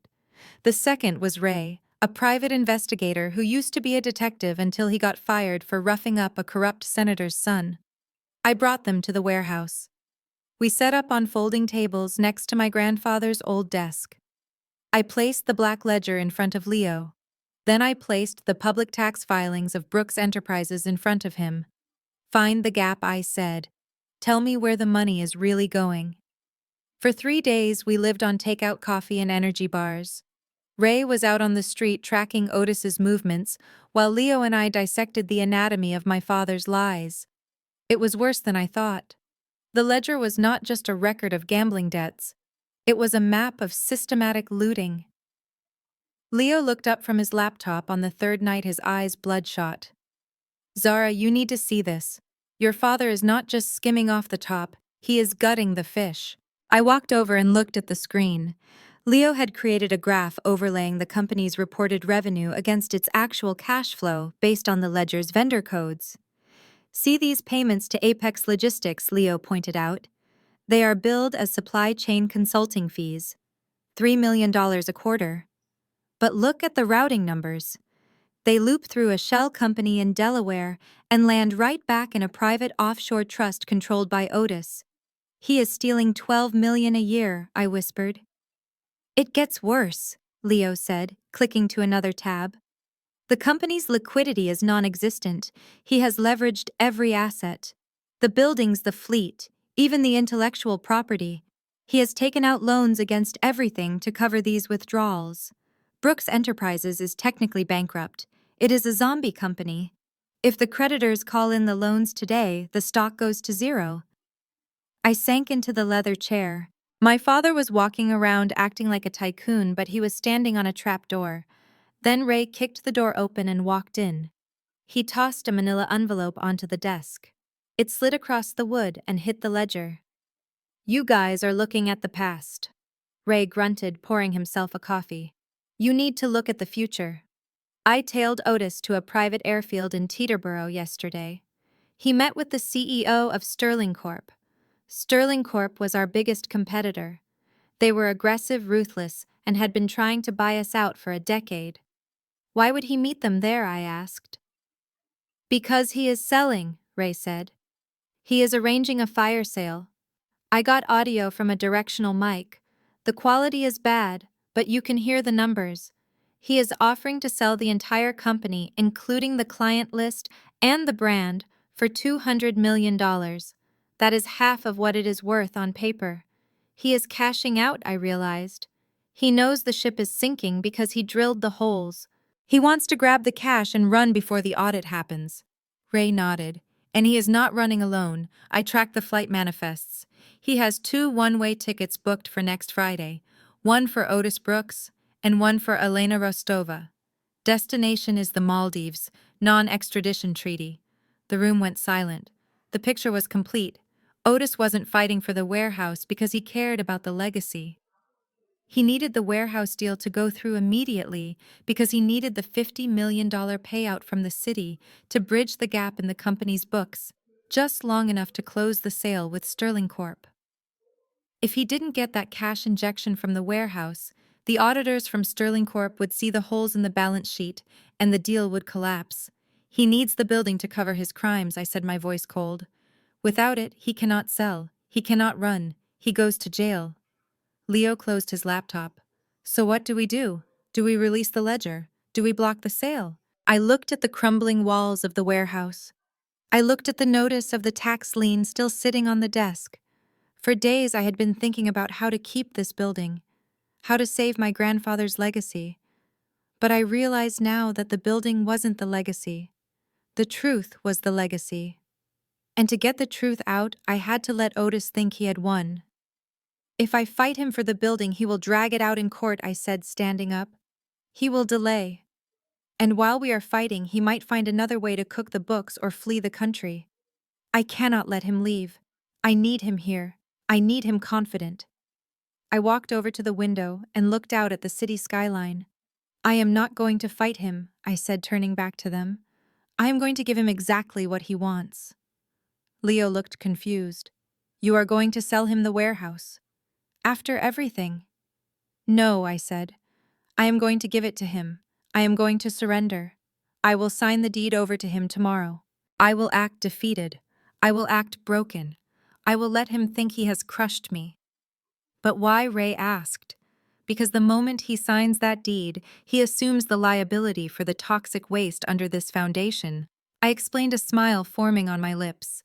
And more importantly, the moment he gets the deed, he will sign the contract with Sterling Corp. He will think he is safe. He will think he has the cash flow. And that I continued tapping the ledger is when we strike. We don't hit him when he is defensive. We hit him when he is celebrating. We let him sell the company. We let him deposit the check. And then we drop the paternity evidence. We drop the fraud evidence. We prove that he never had the legal right to sell the company in the first place because he is not a Brooks. The sale will be voided. The money will be frozen. And Otis will be stuck here with no company, no passport, and a $5 million environmental cleanup bill for a building he stole from me. I picked up the phone to call my lawyer. Pack up, boys, I said. We are going to a surrender negotiation. I need to look my best. I need to look like a loser. Because tomorrow my father is going to buy his own prison cell, and I am going to be the one handing him the keys. I spent an hour in front of the mirror practicing my defeat. I washed off my makeup until my face looked pale and hollow. I put on a pair of frayed jeans and an oversized gray sweater that made me look smaller than I was. I needed to look like a woman who had been broken by the world. I needed to look like the daughter Otis Brooks always wanted me to be, weak and dependent. I took a taxi to the headquarters of Brooks Enterprises. The glass building towered over the financial district, a monument to my grandfather's ambition that my father had turned into a fortress of greed. The receptionist, a woman who used to bring me hot chocolate when I was a child, barely looked up as I signed in. She printed me a visitor badge with the word temporary in bold red letters. It was a small indignity, but I tucked it into my pocket like a weapon. When I walked into the executive boardroom, they were all waiting for me. It was a scene straight out of a corporate execution. Otis sat at the head of the table, flanked by his army of lawyers. Bianca was there, scrolling on her phone, looking bored. Hunter stood by the window, trying to look imposing. Otis didn't offer me a seat. He just gestured to the empty space at the other end of the table. So he said, his voice dripping with condescension, "The prodigal daughter returns. I assume you are here to stop wasting my time and sign the papers." I kept my eyes on the floor. I let my shoulders slump. I tried to channel every ounce of exhaustion I had felt over the last week into my posture. "I cannot do this anymore, Dad," I said, my voice barely a whisper. "I am tired. You win. I don't have the money to fight the lawsuit. I don't have the money to fix the building. I just want it to be over." Bianca let out a sharp laugh. "I told you, Daddy. She would fold in a week.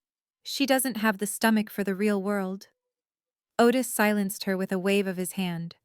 He looked at me, searching for any sign of deception, but all he saw was a broken girl in cheap clothes.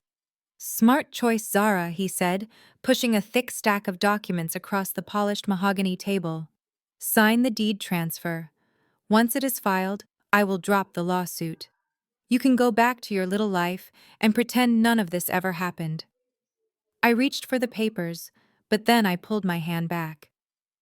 "I need money," I said, looking up at him with tear-filled eyes.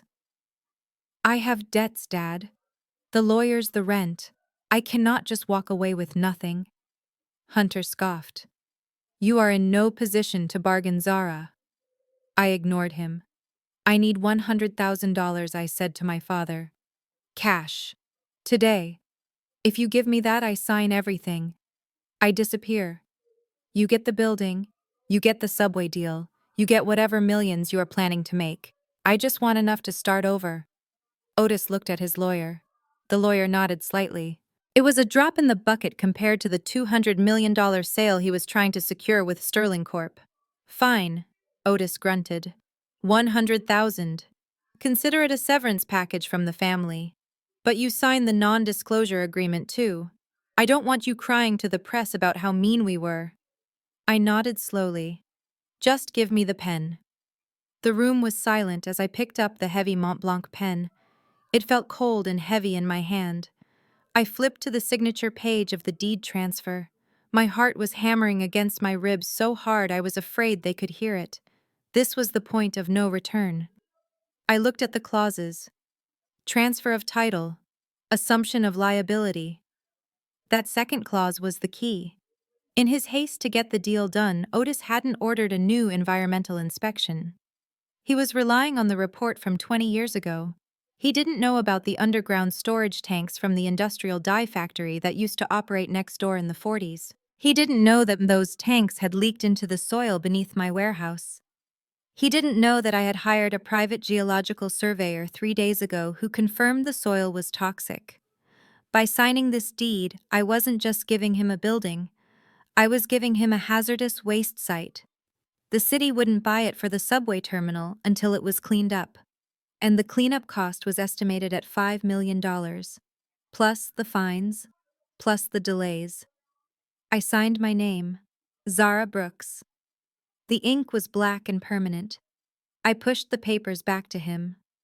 Otis smiled. It was the smile of a predator who had just swallowed a canary. He signed his name next to mine with a flourish. "Done," he said, closing the folder. He signaled to his assistant, who handed me a cashier's check. $100,000. Hunter walked over and clapped Otis on the back. "Congratulations, Otis. You just secured the future of this company." Bianca looked at me with a smirk. "Don't spend it all in one place, Zara. Maybe buy some decent clothes for once." I took the check and folded it carefully into my pocket. I stood up, and for the first time since I entered the room, I straightened my back. I looked at my father, then at Hunter, then at Bianca. "Thank you," I said. "You have no idea how much this means to me." I wasn't lying. It meant everything. It meant I was free. It meant they were trapped. As I walked to the door, Otis called out one last time. "Zara, don't come to the wedding. We don't want any bad energy." I stopped with my hand on the doorknob. I turned back and gave him a genuine smile. "Don't worry, Dad," I said. "I wouldn't miss the fireworks for the world. But I will watch from a distance." I walked out of the boardroom and into the hallway. As the heavy doors clicked shut behind me, I let out a breath I felt like I had been holding for a lifetime. I pulled out my phone and texted Leo. "It is done," he signed. "The asset is his." Leo replied instantly. "Great. The liability transfer is immediate.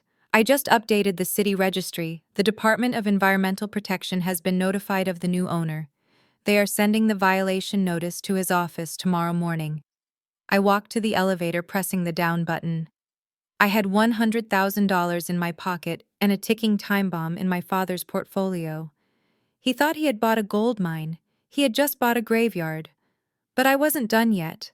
The environmental disaster was just the appetizer. The main course was the sale to Sterling Corp. Otis would be celebrating tonight. He would be finalizing the merger documents, thinking he had the assets to back it up. He didn't know that I was already meeting with the CEO of Sterling Corp in an hour. Not as Zara the failure, but as Zara the whistleblower. The elevator doors opened and I stepped inside. As I descended to the lobby, I watched the numbers count down. 10, 9, 8. It felt like a countdown to an explosion. And I couldn't wait to see the mushroom cloud. 1 week. That is how long it took for the ink to dry on my surrender and for the poison to seep into my father's life. I spent those 7 days in a cheap motel room in Queens, eating diner food and watching the news ticker on a small television. I did not call anyone. I did not log into social media. I just waited. I knew the timeline better than they did. I knew that the moment the deed transfer was recorded in the county clerk's office, an automated notification would be sent to the Department of Environmental Protection. And I knew that my father, in his arrogance, would be too busy popping champagne to open his mail. On Monday morning, the storm finally made landfall. I was not in the office of Brooks Enterprises when it happened, but my private investigator, Ray, had tapped into the building's security feed. I sat on the edge of my motel bed watching the grainy black and white footage on my laptop like it was the Super Bowl. At 9:15, the elevator doors on the executive floor opened. But it wasn't the acquisition team from Sterling Corp who stepped out. It was 6 federal agents wearing windbreakers emblazoned with the letters EPA and a woman in a dark suit carrying a briefcase that looked heavy enough to crush a man's skull. They walked past the receptionist who tried to stop them. They marched straight into my father's glass-walled office. Otis was on the phone, likely bragging to a golf buddy about how he had swindled his daughter. He looked up, annoyed, waving a hand to dismiss them. But federal agents do not dismiss easily. The woman slammed a thick stack of papers onto his desk. I couldn't hear the audio, but I saw my father's face go from red to white in the span of 3 seconds. He stood up, shouting, pointing at the door. The woman didn't flinch. She pointed at the papers. She pointed at the deed he had signed with such glee just a week ago. Ray called me a minute later to fill in the blanks. "It is a notice of violation, Zara," he said, his voice crackling with excitement. Class 1. They found the chemical leak from the old dye tanks. The city inspectors were out there at dawn. The soil toxicity levels are off the charts. They are designating it a hazardous waste site. "And the penalty?" I asked, taking a sip of stale coffee. "Immediate remediation ordered." Ray laughed. "They are fining him $50,000 a day for every day he delays cleanup. And the estimated cost for the excavation is $5 million. If he doesn't pay, they seize the company assets and open a criminal negligence case." I watched the screen as Otis slumped into his chair. He looked like a man who had been punched in the gut. He picked up his phone and dialed a number frantically. I knew who he was calling. He was calling his contacts at the city planning office. He was trying to push through the sale of the land for the subway terminal. But I knew the answer before he got it. The city doesn't buy toxic waste dumps. The eminent domain deal was dead. The $50 million payout he was banking on had just evaporated. He was stuck with the building. He was stuck with the debt. And worst of all, he was stuck with the liability right in the middle of a merger audit. Otis hung up the phone and threw it across the room. It shattered against the wall. He needed cash. He needed $5 million immediately to start the cleanup and keep the Sterling Corp deal alive. If the auditors saw this violation, they would run for the hills. I watched him pace the room. He ran his hands through his hair. Then he stopped. He looked at a framed photo on his desk. A photo of Bianca. He grabbed his jacket and stormed out of the office. I switched feeds. I didn't have cameras in my father's mansion, but I didn't need them. I knew exactly where he was going. He was going to the bank of Bianca. Later that evening, the scene played out exactly as I had predicted. My mother called me weeping into the phone, unaware that I was the architect of their misery. She told me everything. Otis had arrived at the Scarsdale estate in a panic.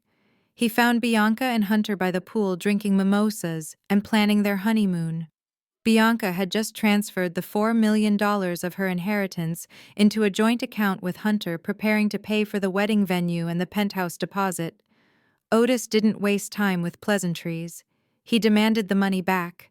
"I need the $4 million," he had screamed, knocking over a tray of drinks. "It is a loan, just for a month. I need to pay a contractor to dig up some dirt at the warehouse or the feds will shut us down." Bianca had looked at him confused and terrified. "But Dad, that is my money. You gave it to me. We have deposits to pay. We have the wedding." "There won't be a wedding if I go to prison," Otis roared. "Give me the checkbook, Bianca." Now Bianca, weak and conditioned to obey, had reached for her bag. She was trembling. She was about to hand over her future to save her father's past. But then a hand stopped her. It was Hunter. The man who had played the sycophant for years, who had laughed at Otis's bad jokes and lit his cigars, finally dropped the mask. He grabbed Bianca's wrist and pulled it back. "No, Hunter," said his voice cold and hard. Otis turned on him, his eyes bulging. "Excuse me, who do you think you are talking to? That is my money. I earned it. I gave it to her." "It is Bianca's money now," Hunter said, stepping between them. "And by extension, it is our money. We have plans, Otis. We are not draining our accounts just because you made a bad business deal." "You ungrateful little leech," Otis spat, stepping forward to strike him. "I paid off your gambling debts. I saved your knees. You owe me." Hunter didn't flinch. He shoved Otis back hard enough that my father stumbled and fell onto a pool lounge chair. "And I thank you for that," Hunter sneered. "But that was charity. This is business. You are sinking Otis. I can smell it. I am not going to let you drag Bianca down with you. We are keeping the cash. Figure out your own mess." Bianca stood there sobbing, looking from her father to her fiancé. "Dad, please don't fight." "Hunter, maybe we can give him half." "Shut up," Bianca, Hunter snapped at her. "We are keeping it. All of it." Otis lay on the chair, gasping for breath, looking at the two monsters he had created. The daughter he had spoiled was useless. The son-in-law he had bought was a shark. He realized in that moment that loyalty in the Brooks family was only as deep as the nearest dollar. He scrambled to his feet, adjusting his suit. "Fine," he hissed. "Keep it. I don't need you. I have my own accounts. I have the offshore funds. I will pay it myself, and when I sell the company, you two won't see a dime." He stormed into the house, heading for his study where he kept his secure laptop. He was going to tap into the secret accounts. The accounts labeled Project Canary, the money he had stolen from the company over 20 years. He opened the laptop. He logged into the Cayman Islands banking portal. He entered his password. He prepared to wire $5 million to a remediation firm to make the problem disappear, but the screen didn't show his balance. It showed a red box with a padlock icon. "Account frozen. Contact Compliance Department." Otis stared at the screen. He tried again. Frozen. He tried his personal checking account. Frozen. He tried the corporate expense account. Frozen. His phone rang. It was his personal banker, a man he had known for decades. "Otis," the banker's voice was shaking. "I don't know what is happening. We received a flagged report from the Treasury Department's Financial Crimes Enforcement Network this morning. An anonymous whistleblower submitted a dossier. What dossier? Otis screamed, sweat pouring down his face. They have everything, Otis. The ledger, the offshore routing numbers, the gambling payments. They have flagged every account associated with your social security number for suspected money laundering and embezzlement. The DOJ has issued a temporary restraining order on all assets pending a federal investigation. I cannot move a penny. You are locked out. Otis dropped the phone. The silence of the large house rushed in to fill the void. He had $4 million sitting by the pool that he couldn't touch. He had a $5 million fine he couldn't pay. And he had a federal investigation that was about to expose 20 years of theft. He sat there in the dark, the glow of the frozen screen illuminating his face. He had spent his life building a fortress of money to keep the world out, but he had forgotten to build a door, and now the walls were closing in, and he was locked inside with nothing but his lies. I closed my laptop in the motel room. I finished my coffee. It was cold, but it tasted sweet. The nightmare wasn't just financial anymore. It was existential. Otis Brooks was broke, and tomorrow I was going to make sure he was also homeless. The invitation said black tie, but I decided that the occasion called for something sharper. I chose a floor-length gown in crimson silk. It was the color of blood. It was the color of a warning flag. And in a room designed to be a sea of white lilies and pastel bridesmaids, it was the color of a target. The wedding of Bianca Brooks and Hunter Vander Woodson was being held at the Plaza Hotel, despite the fact that the bride's father was technically insolvent. Otis had managed to leverage the last bit of credit he had on a personal line to pay the vendors. He was desperate to maintain the illusion of power. He thought that if he threw a big enough party, the rumors of his financial ruin would disappear. He did not know that the rumors were the least of his problems. I walked into the ballroom just as the appetizers were being served. The security guard at the door hesitated when he saw my name was not on the list, but I simply handed him a folded $100 bill and walked past him before he could protest. The room was breathtaking. Thousands of white orchids hung from the ceiling. A 10-piece orchestra played soft jazz in the corner. It smelled of expensive perfume and desperation. I spotted my father near the ice sculpture.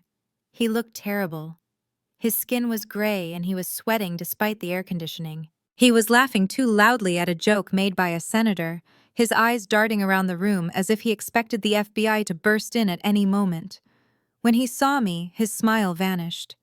He excused himself and marched toward me, grabbing my arm and pulling me into a quiet alcove near the kitchen entrance. "You have some nerve showing your face here," he hissed, his grip painful on my arm. "After what you did. After the environmental notice. You ruined me, Zara. Get out. Get out before I have security drag you out." I pulled my arm free and smoothed the red silk of my dress. "You don't want to do that, Dad. A scene would be very embarrassing. And besides, if you kick me out, who is going to save your company?" Otis froze. He looked at me with a mix of hatred and hunger. "What are you talking about?" "I know about the frozen accounts," I said, keeping my voice low and calm. "I know you cannot make payroll next week. I know Sterling Corp walked away from the deal this morning when they heard about the toxic waste. You are drowning, Otis, but I have a life vest." He narrowed his eyes. You don't have anything. You are just a vindictive little girl." I took a step closer. "I have the one thing you need. I have a buyer, a private equity firm that specializes in distressed assets. They are willing to overlook the environmental liability. They are willing to pay cash, enough to keep you out of prison, enough to let you retire. But they only deal with me." It was a lie, of course. There was no buyer. There was only the end. But Otis was desperate. I saw the fight leave his eyes. He looked at the ballroom, at the guests drinking his champagne, at the facade he could no longer maintain. "We can talk tomorrow," he muttered, loosening his tie. "Go sit at table 19. In the back. And don't cause trouble." I smiled. "Enjoy the wedding, Dad. It is a night you will never forget." I walked into the main room and found my seat. The other guests at table 19 stared at my red dress. They whispered behind their hands. I didn't care. I poured myself a glass of champagne and waited. I watched Bianca and Hunter at the head table. They looked like the perfect couple. Bianca was glowing, basking in the attention. Hunter played the part of the doting groom, kissing her hand, laughing at her jokes. But I saw the way he checked his phone under the table. I saw the way his eyes lingered on the waitresses. The dinner service ended and the lights dimmed. The band leader took the microphone. "Ladies and gentlemen," he announced, his voice booming through the speakers. "Before we open the dance floor, the groom has prepared a special video montage to celebrate the love story of Bianca and Hunter. Please turn your attention to the main screen." A massive projection screen descended from the ceiling behind the head table. The room went silent. Bianca clapped her hands in delight, looking at Hunter. Hunter looked confused. He whispered something to her, shaking his head. He hadn't prepared a video. I took a sip of champagne. I had. Or rather, my forensic accountant Leo had. He had spent the last 3 days cloning Hunter's phone and extracting the deleted data. It was amazing what people thought was gone just because they pressed delete. The screen flickered to life. Soft romantic music began to play. The guests sighed collectively. A picture of Bianca and Hunter on a beach appeared. Then a picture of them skiing. Then the music stopped abruptly. It was replaced by a jarring static noise. The screen went black for a second before a new image appeared. It wasn't a photo. It was a screenshot of a text message conversation. The timestamp was from 2 days ago. The contact name was My Soulmate, but the number didn't belong to Bianca.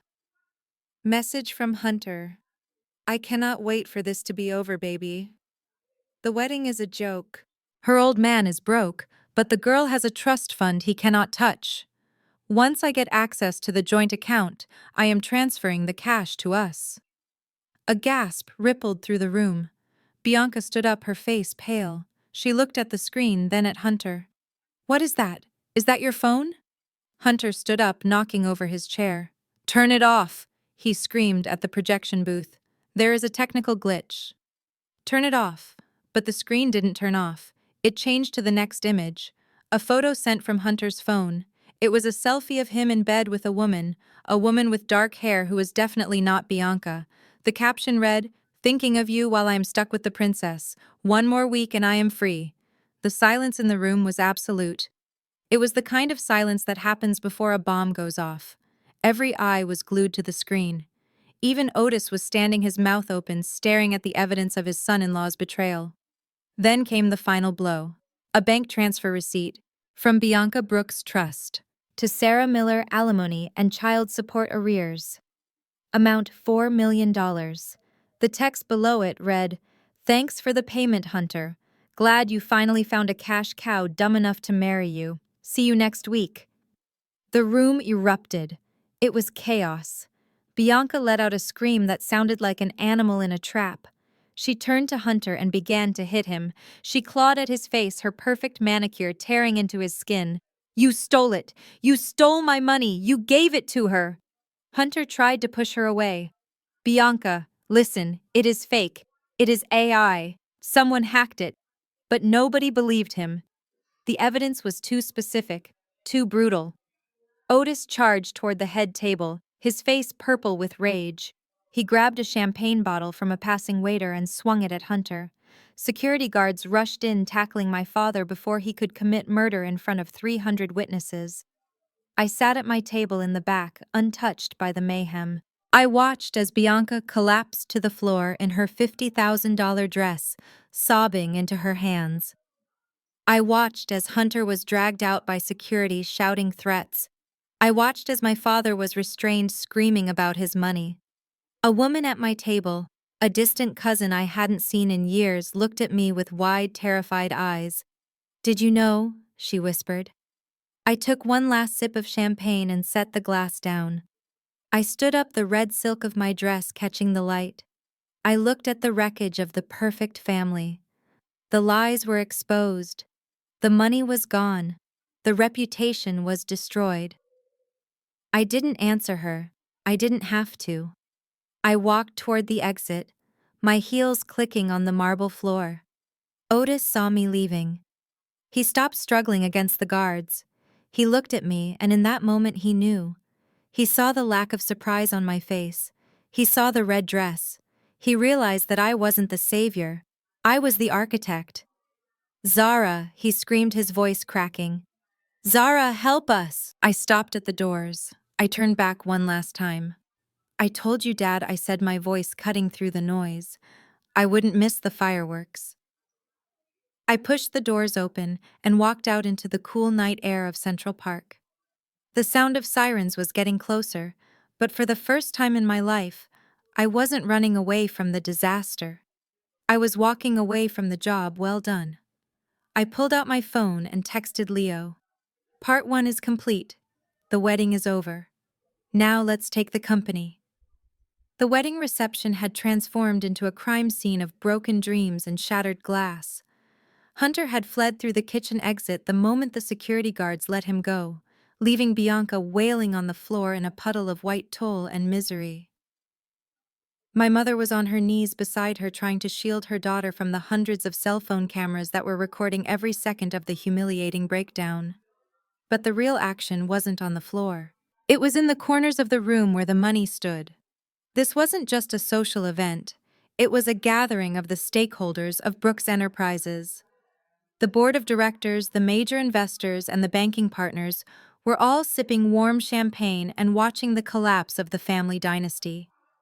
I saw Charles Henderson, the head of the audit committee, cornering my father near the open bar. Henderson looked furious. I could hear snippets of his voice over the sobbing of my sister. He was asking about the frozen accounts. He was asking about the text messages on the screen. He was asking if the rumors about the environmental violation were true. Otis was sweating profusely. His perfectly tailored tuxedo was soaked. He was waving his hands, trying to spin the narrative, trying to tell them it was all a misunderstanding, a technical glitch, a malicious prank by a jealous daughter. But these men didn't get rich by believing fairy tales. They smelled fear, and Otis reeked of it. I decided it was time to put him out of his misery. I walked up the stairs to the bandstand. The musicians had long since stopped playing and were packing up their instruments, eager to escape the crossfire. I walked over to the lead singer's microphone stand. It gave a high-pitched squeal of feedback as I touched it. The sound cut through the room like a knife. The murmurs stopped. Bianca stopped crying for a second to look up. Otis froze mid-sentence, his eyes locking onto me. "Turn that off!" he shouted, pointing a trembling finger at me. "Someone cut the power. Get her off the stage." But nobody moved. The security guards were confused and the shareholders were curious. They wanted to hear what the woman in the red dress had to say. "I am sorry to interrupt the festivities," I said, my voice calm and amplified, filling every corner of the ballroom. "But since we are all here, and since the groom has seemingly resigned from his position, I think we should address the other resignation that needs to happen tonight." Otis charged toward the stage. "You are drunk, Zara. You are hysterical. I am having you arrested for trespassing." "I am not trespassing, Otis," I said, looking down at him. "And I am not drunk. I am the majority shareholder of Brooks Enterprises, and I am calling an emergency board meeting. Right now." Otis stopped dead in his tracks. He laughed, a desperate, breathless sound. "You are insane. You own nothing. You have a bankrupt warehouse and $100,000 I gave you out of pity. I own the company. I have the controlling interest." I shook my head slowly. "You used to. But you forgot to check the cap table, Dad. You have been selling off non-voting shares for years to fund your lifestyle, to fund the mistress, to fund Hunter's gambling. You thought those shares didn't matter because they didn't have voting rights." I paused, letting the information sink in. "But last week, when I took out a loan against the projected eminent domain value of the warehouse, before I signed it over to you, I didn't buy a yacht. I called Marcus Thorne. We formed a special purpose vehicle, and we spent the last 4 days buying up every single one of those fragmented shares from the dissatisfied minority investors you have been ignoring for decades. And then we converted them." Otis's face went gray. You cannot convert them. The bylaws don't allow it. They do if the chairman is under federal investigation for fraud, I corrected him. Clause 14, Section B. In the event of criminal negligence by the executive leadership, non-voting shares automatically convert to voting status to protect the equity of the company. The Department of Justice froze your assets this morning, Otis. That triggered the conversion. I pulled a folded document from my clutch and held it up. As of 4 o'clock this afternoon, I control 51% of the voting stock of Brooks Enterprises, and my first motion as the new controlling shareholder is the immediate termination of Otis Brooks as chairman and CEO for cause. The room erupted in gasps. Mr. Henderson, the audit committee head, didn't look shocked. He looked relieved. He nodded at me, acknowledging the hostile takeover as a necessary mercy killing for the business. You cannot do this, Otis screamed, his voice cracking. This is my company. My father built this. I am the only Brooks left to run it. You are just a girl. You are nothing. He was scrambling up the stairs now, his eyes wild. He wanted to grab the microphone. He wanted to hurt me. But 2 security guards stepped in front of me, blocking his path. They knew who signed the checks now. I looked at him, panting and pathetic, held back by the hired help. And I realized it was time for the final blow. The one that wouldn't just take his job but his name. Actually, Otis, I said, leaning closer to the mic so my whisper would sound like thunder. That is the other thing. You keep talking about your father, about Earl Brooks, about the legacy. I signaled to the projection booth. The image on the screen changed one last time. It wasn't a bank statement. It was a yellowed, handwritten document. The 1970 Trust Charter. Otis looked at the screen and stopped fighting. He knew what it was. Grandfather knew you were weak, Otis. He knew you had a darkness in you. That is why he wrote this charter. Look at paragraph 1. The position of chairman shall only be held by a direct biological descendant of Earl Brooks. I looked at the crowd. My father, Earl Brooks, was a great man, but he was sterile. He couldn't have children. He and my grandmother kept a secret for 60 years. They raised a son who was not his blood, hoping that nurture would overcome nature, hoping that love would make him a Brooks. I turned back to Otis. But it didn't work, did it? You aren't his son, Otis. You are the son of a tennis pro my grandmother had an affair with in 1959. Martha told me everything, and grandfather wrote it down in the ledger you were too scared to open. Otis fell to his knees. The silence in the room was heavy, suffocating. He wasn't looking at me. He was looking at the floor, stripped of his title, his fortune, and his identity in a single breath. You are not a Brooks by blood, I said, my voice trembling slightly with the weight of the truth. And now you are not a Brooks by business either. You are fired. I looked over at Mr. Henderson. Please have security escort the former employee off the premises, and call the legal department. We have a lot of work to do to clean up his mess. I placed the microphone back on the stand. It made a soft thud that sounded like a gavel banging. I didn't look at Bianca. I didn't look at my mother. I walked down the stairs and through the parted crowd of stunned millionaires. Otis was sobbing on the stage, a king without a kingdom, a father without a child. I felt a strange lightness in my chest. The debt was paid, the ledger was balanced, and the warehouse in the South Side, the pile of trash he had despised, had turned out to be the foundation of a new empire. Mine. The ballroom was almost empty now. The waiters were clearing the half-eaten plates of lobster risotto, their eyes averted, trying to make themselves invisible. The orchestra had packed up and fled. The only people left in the wreckage of what was supposed to be the wedding of the century were my mother, my father, my sister, and me. Bianca was sitting on the edge of the stage, her $50,000 Vera Wang dress stained with wine and tears. She looked like a broken doll. The projection screen behind her was finally dark, but the images of Hunter's betrayal were still burned into everyone's retinas. She was holding her phone, dialing Hunter's number over and over again. Every time it went to voicemail, a fresh sob ripped through her chest. He took it, she whispered, her voice trembling. He took it all. The transfer went through this morning. The joint account is empty. $4 million. Gone. My mother Elaine was kneeling beside her, stroking her hair. She looked up at me, her eyes red and swollen. Zara, please. Do something. You have to stop the transfer. You have the company now. You have the power. Call the bank.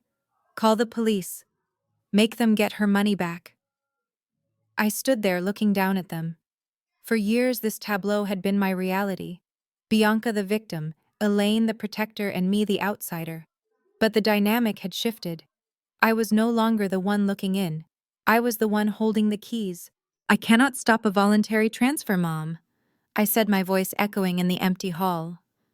Bianca signed the authorization. She put the money in a joint account. Legally, it was his money too. She gave it to him. Bianca looked up, her mascara running down her face in black streaks. But I didn't know. He tricked me, Zara. Please, you have money now. You just said you bought the majority shares. You are rich. You have to help me. I have nothing. I cannot pay for the apartment. I cannot pay for my car. I don't even have money for a cab home. She reached out, trying to grab the hem of my red dress. Her hand was shaking. Help me, Sissy. Please. We are sisters. Sissy. She hadn't called me that since we were children. Since before she realized that being Otis Brooks's favorite daughter meant treating me like dirt. I looked at her hand. I remembered all the times she had laughed when Otis made fun of my clothes. I remembered how she had smirked when I was cut out of the will. I remembered her live stream telling millions of people that I was a blackmailer and a psycho. I stepped back just out of her reach. My mother stood up, her face twisting into that familiar mask of disappointment. How can you be so cold, Zara? She is your sister. She made a mistake. She was in love. You cannot just leave her destitute. You have to be the bigger person. You always are. That is your job. My job? I repeated, a dry laugh escaping my lips. My job was to be the scapegoat. My job was to be the invisible support beam that held this family up while you all rotted from the inside. But I quit that job tonight. Otis was sitting on a chair nearby, his head in his hands. He hadn't said a word since I fired him. He looked like a man who had been hollowed out. Elaine grabbed my arm. Zara, listen to me. We are family. You have won. You have the company. You have the power. Are you really going to let your sister starve just to prove a point? Is that who you are? I looked at my mother. I looked at the woman who had watched me struggle for years and never once offered a hand. I reached into my clutch. I am not going to let her starve, I said calmly. I anticipated this might happen. Hunter is a predictable creature. So I brought a solution. I pulled out a plain white envelope and held it out to Bianca.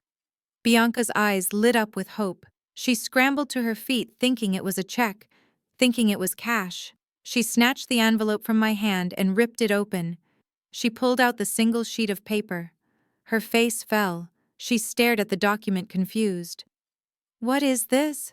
It is an employment application, I said. Bianca looked at me, her mouth agape. A what? A job, Bianca. You need money. I have a vacancy. The janitorial staff at the old warehouse on Industrial Way is short-handed. The pay is $15 an hour. It comes with health insurance after 90 days. Bianca threw the paper on the floor. You are joking. You want me to clean toilets in a warehouse?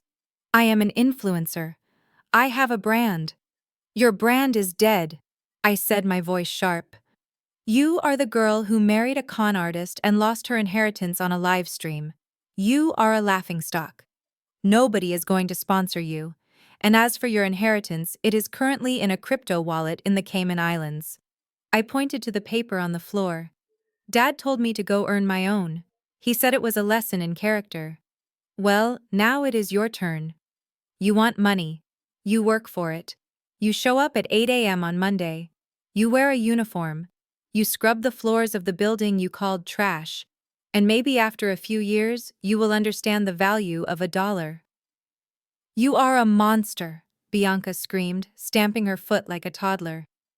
I will never work for you. Then you will be homeless, I said simply. The offer stands for 24 hours. My mother looked at me with pure hatred. I don't know you anymore. You are not my daughter. I smiled. No, I am Earl Brooks's granddaughter, and I am cleaning house. Before she could respond, the heavy double doors of the ballroom burst open. But it wasn't a guest returning for a forgotten purse. It was 4 uniformed police officers and 2 detectives in cheap suits.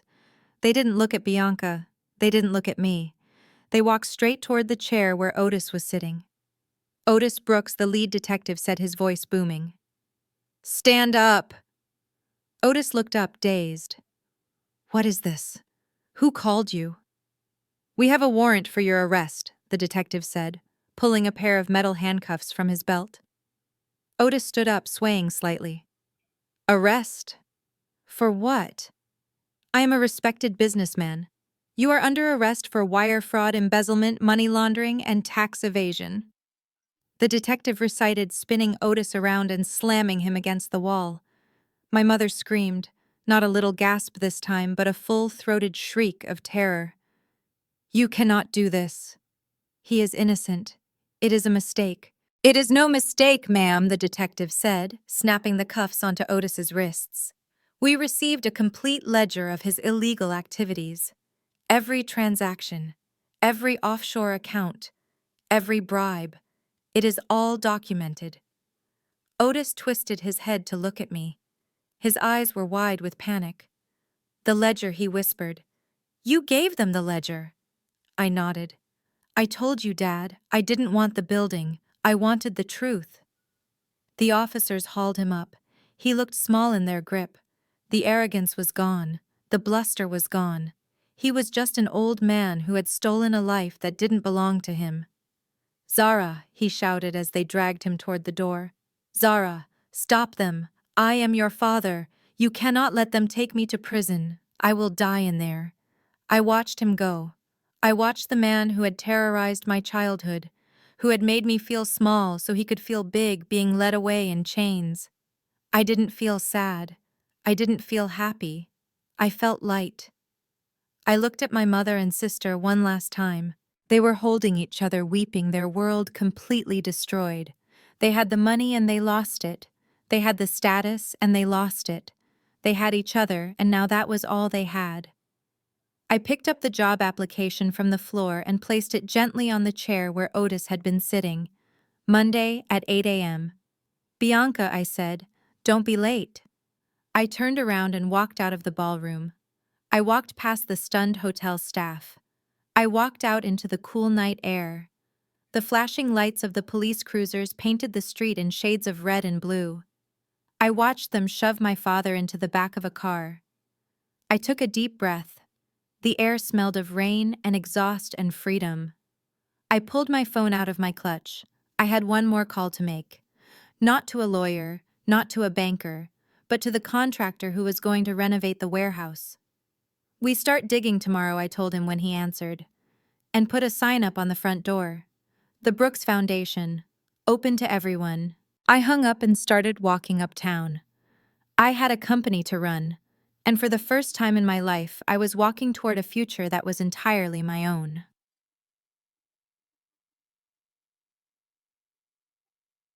6 months have passed since the night the police took my father away in handcuffs. The seasons have changed outside the floor-to-ceiling windows of my new office. The winter snow has melted, replaced by the vibrant green of early summer. The office itself looks different too. I stripped away the heavy mahogany paneling and the pretentious oil paintings of hunting dogs that Otis loved so much. The space is now open, filled with natural light and modern art. It feels lighter. It feels like the truth. I sat in the executive chair, the leather still smelling new, and looked at the quarterly report on my desk. Brooks Enterprises was lean again. It was profitable. I had sold off the private jets. I had liquidated the vacation homes. I had fired the sycophants who had helped my father bleed the company dry. We were smaller, but for the first time in 20 years, we were clean. My phone buzzed on the desk. It was the front desk security. "Ms. Brooks," the guard said. "The cleaning crew is finishing up the lobby. There is a request from one of the staff members to see you. She says she is your sister." I paused, looking at the city skyline. Let her up, I said. But tell her she has 5 minutes. Her shift starts at 8. A few moments later, Bianca walked in. She wasn't wearing Vera Wang. She was wearing a gray jumpsuit with the company logo embroidered on the pocket. Her hair was pulled back in a simple ponytail, and her face was bare of makeup. She looked tired. She looked older. But she also looked real. She stood by the door holding a mop bucket, unsure if she was allowed to step on the carpet. I just wanted to say thank you, she said quietly, her eyes fixed on her work boots. I raised an eyebrow. Thank you. For making you a janitor. For giving me a job, she corrected. Mom is staying with Aunt Linda in New Jersey. She spends all day crying. But I have my own place now. It is a studio apartment in the Bronx. It is small. It has cockroaches. But I pay the rent myself. With the money I earn here. She looked up at me then. I hated you for a long time, Zara. I thought you were cruel. But last week when I got my first paycheck, I felt something I never felt when Dad gave me his credit card. I felt like I existed. I nodded slowly. That is called dignity, Bianca. It is expensive, but it is worth it. She lingered for a moment, shifting her weight. Do you think Dad will ever get out? I looked at the file on the corner of my desk. The legal proceedings were moving fast. The evidence in the ledger was overwhelming. Otis was facing 15 to 20 years. I don't know, I said honestly. But if he does, he won't be coming back here. Bianca nodded. She turned to leave, grabbing her bucket. See you around, boss. She walked out, closing the door softly. I watched her go. We would never be close. The damage was too deep. But at least she was no longer a parasite. She was learning to survive. That was the only mercy I could offer her. My phone buzzed again. This time the caller ID displayed a number I recognized all too well. State Correctional Facility. It was Otis. He called every Wednesday at this time. He usually wanted money for a better lawyer, or to complain about the food, or to beg me to use my influence to get him a reduced sentence. He still thought he could manipulate me. He still thought he was the father and I was the disappointment. I looked at the phone ringing and ringing. I thought about answering. I thought about telling him that his company was thriving without him. I thought about telling him that the daughter he threw away was the only one who knew how to save his legacy. But then I realized I had nothing left to say to him. His voice belonged to the past, and I was living in the future. I pressed the block button. The ringing stopped. Silence returned to the room, peaceful and absolute. I opened the drawer of my desk and pulled out the black ledger. It was the only thing I had kept from the old days. The leather was worn, the pages yellowed. I had read every entry, decoded every secret, but there was one page I hadn't read yet. The very last page. My grandfather had sealed it with a strip of wax.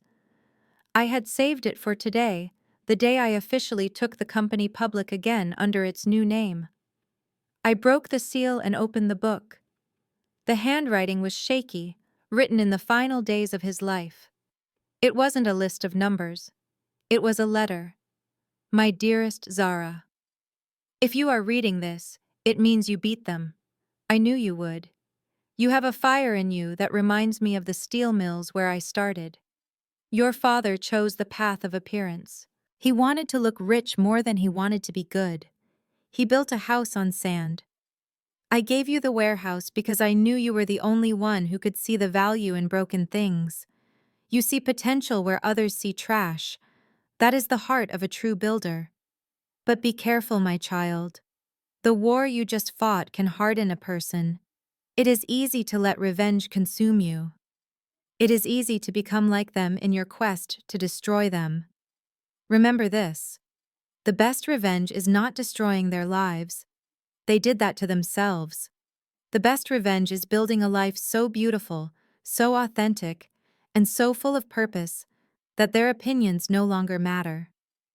Use the land, build the center, help the people Otis forgot. That is the only legacy worth leaving. Love, Grandpa. I felt a tear roll down my cheek. It was a tear of release.